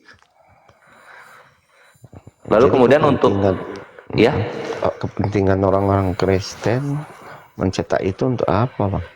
Kan nggak sesuai dengan keimanan. misionaris. 1 Korintus 9:22. Iya, jadi di 1 Korintus 9:22 itu ada ini ya perpanjangannya amanat agung. 9:21, sorry, gue salah. Bagi orang yang tidak hidup di bawah hukum Taurat, aku menjadi seperti orang yang tidak hidup di bawah hukum Taurat, sekalipun aku tidak hidup di luar hukum Allah, karena aku hidup di bawah hukum Kristus, supaya aku dapat memenangkan mereka yang tidak hidup di bawah hukum Taurat. Ke situ arahnya. Itu kayaknya lebih ke orang-orang di luar Yahudi aja, Bang. Bukan ke arah situ kayaknya tuh. Bukan ke arah Al-Quran. Kami kan orang yang di luar Yahudi. Hidup kami kan mengaji. Nah, Tapi kan abang-abang mengimani Taurat dan Injil. Tuh enggak? oh bukan Taurat dan Injil yang memang turun dari Tuhan, bukan yang dituliskan manusia. Aduh. Artinya ada kitab Taurat dan Injil langsung jatuh begitu, Bang, ke debat berupa kitab. Kitab itu adalah kumpulan wahyu, bukan buku. Iya, yang abang tadi kan yang turun dari atas ya. Jadi maksudnya yang turun dari atas gimana, Bang? Yang nulis Ya jadi itu gini. siapa? Jadi gini, dalam Islam ya, ke Taurat, Injil, Taurat, Zabur, Injil, Al-Qur'an gitu. Nah, Taurat itu apa sih dalam Islam? Taurat itu adalah wahyu khusus dari Allah Azza wa Jalla kepada Nabi Musa alaihi salam. Jadi semua wahyu Allah kepada Nabi Musa itu disebutnya Taurat. Ya, Gitu. terus Nah, itu yang menuliskan Musa atau Tuhan itu sendiri, Bang? yang menuliskan itu nanti orang lain. Ya, jadi sekarang kan disuruh mengimani Taurat dan Injil, betul nggak? Oh iya. Jadi mengimani menurut abang itu sih apa sih? Ya kita percaya iman itu kan bahasa Arab. Percaya ada. Percaya. Kita percaya bahwa kitab itu pernah turun kepada Nabi Musa, kepada Nabi Daud, kepada Nabi Isa. Jadi cuma sebatas itu aja mengimani di situ. Iya gitu, karena kalau kita lihat hukumnya juga udah nggak kepake sekarang. Maksudnya nggak kepake gimana, Bang? Contoh misalnya di Yahudi gitu kan, digadang-gadang Yahudi punya 5 jenis korbanot. Korbanot itu kalau di Islam korban selamim, korban, gue lupa nama-nama Ibrani ya. Selamim itu korban syukur, korban bakaran, korban penghapus dosa, korban penebus salah, korban keselamatan. Apakah mereka menjalankan ya? Udah enggak. Itu setahu saya sih ya, Bang. Setahu saya karena bait suci mereka sudah terbakar. Kan mereka harus mempersembahkan itu di dalam bait suci. Tapi kan hukum Tuhan kekal, ya nggak? Betul sih. Iya, nggak dijalankan kan? Gitu, gitu. Ya, karena bait sucinya sudah terbakar, Bang. Sekarang mereka kan merencanakan pembangunan bait suci yang ketiga kalau nggak salah ya. Iya, maksudnya gini, maksudnya ya udah nggak ada gitu. Mereka mau mengadakan lagi ya tetap udah pernah nggak ada, udah pernah nggak kekal, ya udah hukumnya berakhir. Buat kami sih gitu ya, terserah kalau Yahudinya mau bilang gimana ya terserah gitu. Itulah salah satu bukti bahwa Taurat itu sudah tidak digunakan. Tapi setahu saya ya, Bang, Ya. Taurat itu sampai sekarang masih dipakai oleh orang Yahudi sih. Ya kalau dibaca doang tapi tidak dipraktekkan ya buat apa? Berarti Abang mengakui bahwa Taurat yang turun itu yang dipegang orang Yahudi sekarang atau gimana nih? Bukan. Yang dipegang Yahudi sekarang paling tua itu di tahun 1008 sebelum Masehi. Tahun 1008 Masehi. Itu artinya abad ke-11. Coba gimana caranya kita mengenai kitab Taurat? Kitab Tauratnya baru ada setelah Nabi Muhammad wafat 400 tahun kemudian. Gimana caranya? Oke. Tapi ada Gitu. itu, Bang, naskah Laut Mati itu sebelum Masehi. Masehi kayaknya. Abad kedua. Sebelum Masehi. Enggak. Kalau naskah Laut Mati itu sebelum Masehi, Bang. Boleh, Bang. Dead Sea Scroll kan? DSS kan? Iya, abad kedua sebelum Masehi. Iya. Berarti artinya kan bukan abad ke-11, Pak. Seperti yang Abang utarakan tadi. Di situ kan isinya Taurat juga, gitu. Iya, cuma kan yang paling lengkap, the most completed Hebrew Bible, namanya Codex Leningrad, yaitu 1008 sebelum Masehi. Kalau yang di Gua Qumran, Dead Sea Scroll itu, dia serpihan-serpihan dia. Iya. Tapi berarti begitu, Bang. Abang juga tahu kan bahwa Taurat itu sudah ada dipegang orang itu bahkan yang sebelum Masehi, kan? Iya, cuman gini juga gitu. Musa hidup di 1400 sebelum Masehi. Ini kitab Taurat paling tua, anggaplah gua iakan yang Dead Sea Scroll gitu. Walaupun nggak lengkap ya, banyaknya Mazmur mereka. Abad kedua sebelum, jauh, timpang jauh sekali. Ya, nggak mungkin dong, Bang. Yang dipegang Musa itu masih ada sampai sekarang. Katanya firman Tuhan. Iya. Jadi kalau gitu, Bang, kenapa Taurat dan Injil di Al-Quran sendiri bisa dirubah-rubah? Apakah itu bukan firman Tuhan? Ya itu dia gitu. Janji Allah itu yang dijaga hanyalah Al-Quran. Kami yang menurunkannya, kamilah yang memeliharanya. Nah, janji Allah ini hanya turun untuk Al-Quran, bukan untuk kitab yang lain. Sehingga terjadilah yang terjadi. Kalau saya lihat di situ Tuhannya nggak lain tuh, Bang. Kenapa firman yang dia turunkan sebagian dijaga, sebagian enggak? Berarti firman yang pertama itu nggak baik gitu, makanya nggak dijaga. Supaya tidak ada apa ya? Supaya ujian untuk kalian mencari kebenaran itu benar-benar diuji gitu. Karena gini posisinya, kalau misalnya Taurat, Zabur, Injil masih ada, aturan-aturannya masih ada, kalian mau ngambil yang mana gitu? Contoh misalnya di dalam bangsa Yahudi itu ada haji, 3 kali haji, kan? Gue lupa nama Ibraninya, pokoknya ada itu 3 kali haji gitu. Nah sekarang posisinya bait suci itu ada di gunung apa, Sinai ya, Gunung Sinai gitu kan? Gimana cara orang satu dunia harus haji ke Gunung Sinai 3 kali setahun? Gimana caranya? Kalau dalam Islam itu main praktek, kalau dalam Islam itu. Terus korban 5 korbanot. Ini kan 5 ini kalau misalnya ini ada 5 korbanot, cuma yang 4 ini kan masing-masing satu ini korban bakaran, setiap hari harus 2. Sekarang kalau semua harus ikut Taurat, orang yang mengimani Taurat di Amerika, gimana caranya ngorbanin 2 korban kambing, 2 korban domba di bait suci? Gimana caranya? Makanya, Bang, Taurat itu kalau kita lihat itu hanya untuk orang-orang Israel. Enggak gini loh. Ini sekarang untuk orang Israel nih, untuk orang Israel. Mau sampai akhir zaman Tuhan ngurusin orang Israel saja. Oh, disitulah, Bang. eh, bahwa sampai turunnya Yesus. Jadi kan kalau dilihat di Alkitab kan ada tuh ujung-ujungnya janji. ya kalau gitu kayak kita sama aja dong, kalau gitu Tauratnya udah nggak kepake, sama aja dong kalau gitu. Kalau di Kristen sih Taurat itu kan digantikan 2 hukum baru oleh Yesus, Pak. Ya sama aja nggak kepake Kasihin. ujung-ujungnya. Kepake. Buat Justru iya, dari 2 hukum yang dikeluarkan Yesus itu, coba abang pikirkan dengan 10 perintah Allah yang ada di eh, kitab Taurat. Itu semua ini yang sudah 10, ini yang 10 kan mewakili. digantikan kan sama 2, kasihilah musuhmu, kasihilah Allahmu, dan kasihilah musuhmu, digantikan yang 10 ini. Kasihilah Allahmu dan kasihilah sesamamu Oh iya, manusia. itu maksud gua, Iya, kasihilah sesama manusia. 2 ini kan, yang 10 diganti. iya. Ya udah, Karena kan kalau ujungnya sama-sama aja katanya, ngapain ditanyakan gitu loh.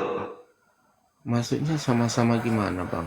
Kalau Ini umat Taurat ini nih, Kejadian sampai ke Bilangan itu kan udah nggak dipakai lagi sama Kristen kan? Kristen sekarang menggunakan kasihilah Allahmu, kasihilah sesamamu, kan? Iya nggak? betul. Ya nggak, berarti Ini kalau Taurat, mending Taurat. gua mah jujur udah nggak dipakai, udah digantikan sama Al-Quran. Mending gua dong jujur di awal. Oke, tetapi itu Bang, yang abang lakukan itu semuanya bertentangan dengan Taurat. Kalau Semuanya bertentangan dengan Taurat. Berarti Taurat abang, mengajarkan Tuhan itu tidak esa. iya betul sekali. Anjing. Esa, tapi ada 3 Eh, pribadi Bang. di mana? Kalau nggak ada jangan Tadi, difitnah. iya, iya. Tadi saudara abang bangsa Petukian Santang tadi Heeh. menyuruh membaca, siapa tadi kawan ngobrol abang itu, Bang Frans Franz. kalau nggak salah. Frans. Dia tadi menyuruh membaca di 1 Kejadian ayat 20. Kejadian 1 ayat 20. Oke, gini, gue bukan mau motong ya. Kejadian 126, kita sampai situ dulu ya. Tritunggal Kejadian 126. Nanti kita ke sana, gue mau subuh dulu deh, ya. Oh ya, silakan silakan. Heeh.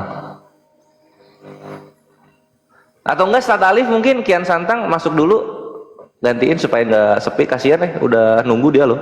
Baik. Nggak apa-apa Bang, nggak apa-apa. Silakan lanjut aja dulu.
Sibolis Napurju.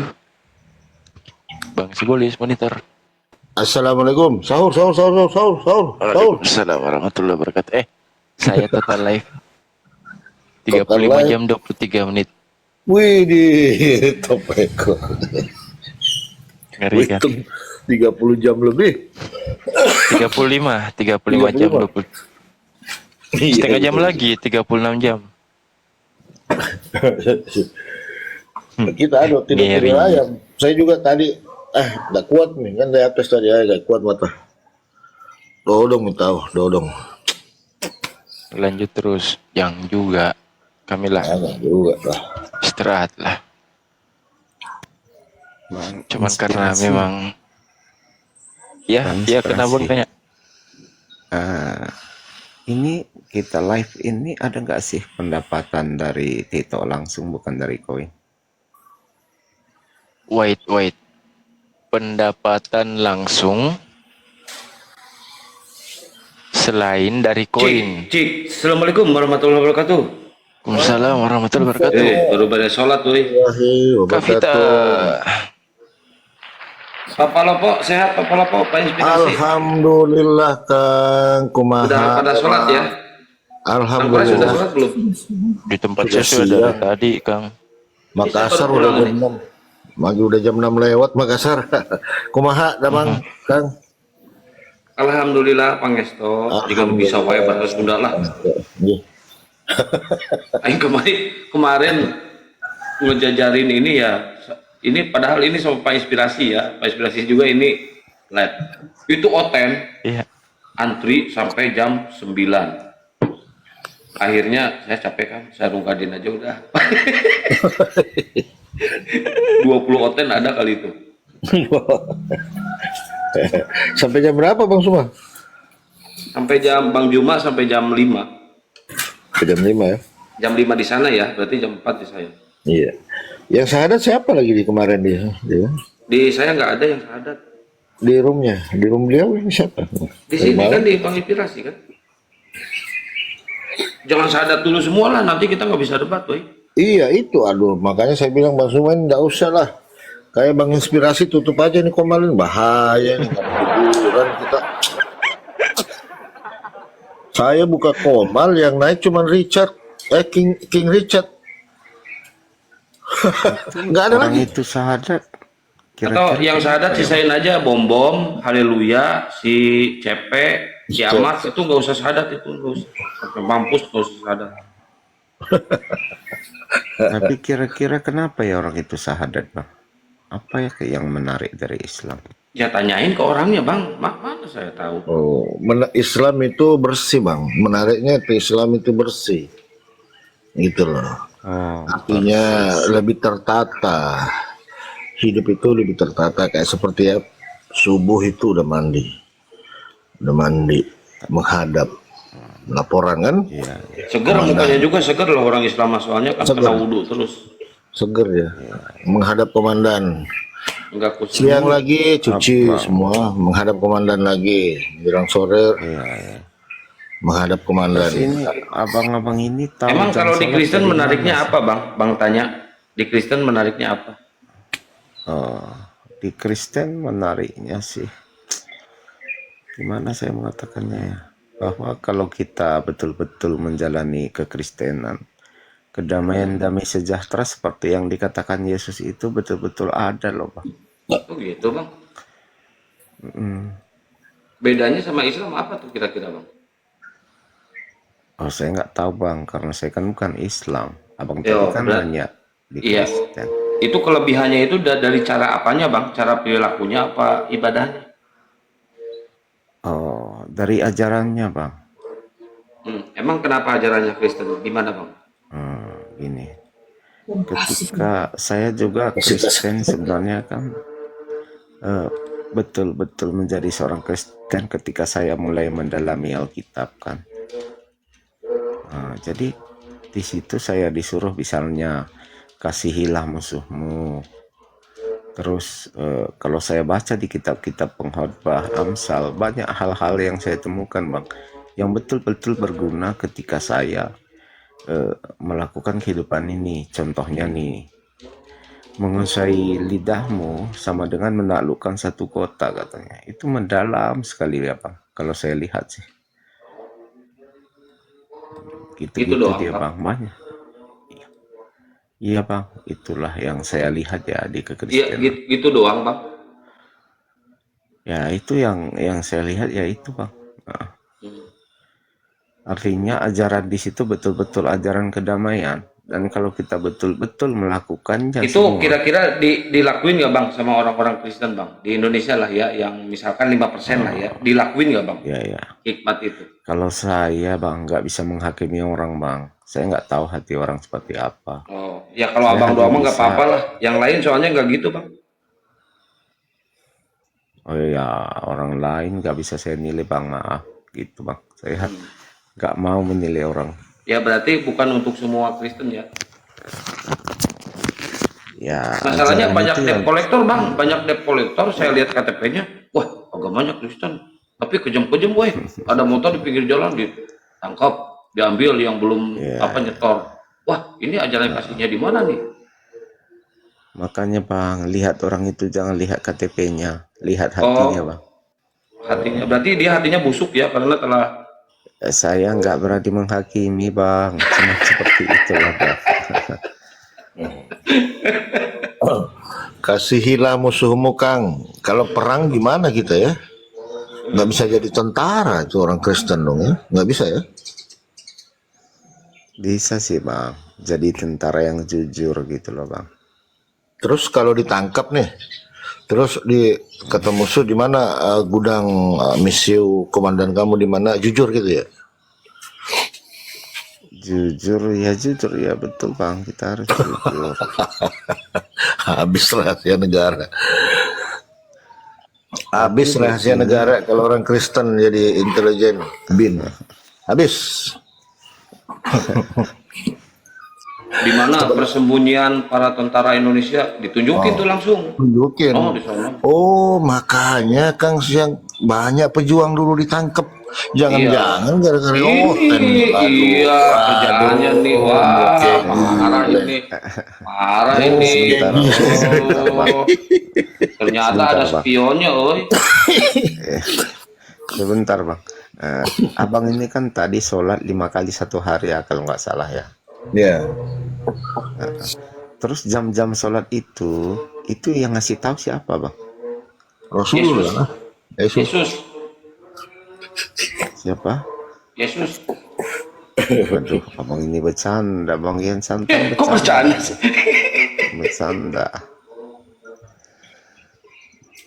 Masa yang ngasih tahu Yesus nggak kenal sholat kok? Sholat itu apa sih maknanya tuh sholat? Sholat apa? Abang lah yang jawab, masa saya? Bang, jangan lari ke sholat dulu, Bang. Ini dulu masalah pinjol dulu, masalah debt collector dulu, beresin, Bang. Ajaran kasihnya, Bang. Ini kan sudah saya katakan bang, agama itu abang jangan lihat KTP, lihat hatinya. Jadi kalau di Kristen itu dikatakan, dari mana kita tahu orang itu ya dari Berarti buahnya. dari 5% ini yang mengamalkan paling beberapa orang ya, Bang ya. Soalnya saya lihat itu pinjol-pinjol itu kebanyakan Kristen, terus judi online kebanyakan Kristen tuh. Terus apalagi ya debt collector mah udah jelas ya, terus rentenir tuh ya, rentenir lintas darat kebanyakan Kristen. Nah berarti yang ngamalin ajaran kasih ini bisa dihitung jari ya, Bang. Itulah makanya bang dikatakan dalam Alkitab banyak yang menyimpang dari jalan Tuhan. Ya, Oh, memang berarti dunia nanti ini, yang naik ke surga itu masuk surga, Bang. Sedikit banget ya, kasihan ya, Bang. iya saya juga nggak berani menghakimi bang, karena apa yang diukurkan kepada Ya, kita bukan saya ukurkan menghakimi, kepada abang. bukan, Bang. Bang, kita bukan menghakimi, tapi dilihat dari tingkah laku dan pekerjaan mereka, Bang. Kalau tidak sesuai Ya, itu dengan kan Alkitab, berarti mereka udah menyalahi aturan, Bang. Ini yang menghakimi bukan kita, tapi aturan di agamanya sendiri, Bang. Setuju nggak? yang jelas ya yang jelas gini bang, di Alkitab itu kata Yesus, kalau kamu percaya kepada aku, kamu juga akan melakukan pekerjaan-pekerjaan yang lebih besar daripada aku. Artinya Oh, apa? berarti pekerjaan debt collector itu salah ya, Bang? Ya seperti di Alkitab sih kurang pas ya bang, pekerjaan debt collector. Wow, kurang ajar tuh debt collector tuh. Tapi sebenarnya bang, enggak juga. Karena kan orang itu punya perjanjian ketika mengambil kereta. Perjanjiannya kan harus dibayar. Kalau tidak Oh, dibayar, berarti kalau ya kalau kereta gitu, kalau tidak dibayar, tampar pipi kiri, balas lagi, berarti gitu ya? bukan. Itu kan dengan perusahaan mereka berapa bang? Berperjanjian, bukan dengan para debt collector. Iya, ini Debt kan collector perusahaannya itu yang kan punya hanya Kristen, Bang. melakukan. Bang, yang punya Kristen, Bang, perusahaannya, Bang. Tapi marketingnya banyak juga yang dari Muslim kan bang. Ya, kalau dari Muslim kan tidak ajaran kasih, Bang. Tidak ngikutin Alkitab. Oh, Kalau berarti di Muslim, ditampar ada. pipi kiri, ditalapung waing, ya gitu kalau di Muslim. Tanya Pak Polopo tuh. Benar tuh, tanya Pak Polopo. Iya ya. Kalau di Muslim tampar pipi kiri, kaki kanan yang patah. Kasih. Sip, sip. Oh mungkin itu yang dipraktekin apa itu, yang di barat tuh, main tampar-tamparan itu kan. Mungkin itu kali ya. Waalaikumsalam warahmatullahi wabarakatuh. Tapi itu jam sholat di mana sih dilihat bang? Di Al-Quran Di sendiri. jam, Bang, di jam. Lah iya kan jam sholat kan abang nanya jam sholat dilihat dari mana ya di jam. Benar nggak Pak Polopo? Benar. Kalau nggak ada jam, susah. Di jam lah. Oke. Yang Salah tanya ngasih lu, tahu Bang. jamnya itu sholat isya, sholat subuh, sholat ini jam berapa? Itu di mana kita lihat di Al-Quran bang? Banyak. Abang nanyanya di Al-Quran atau di mana, Bang? Di Al-Quran. Apa saksi jam Assalamualaikum Al-Quran warahmatullahi kan? wabarakatuh. Waalaikumsalam, Ustaz. Piye kabare, Ustaz? Enake jamanku toh? Enake jamanku. Kayak bisa mirip-mirip tuh Bang Balopo. Pantasan ya dia nanyanya tanya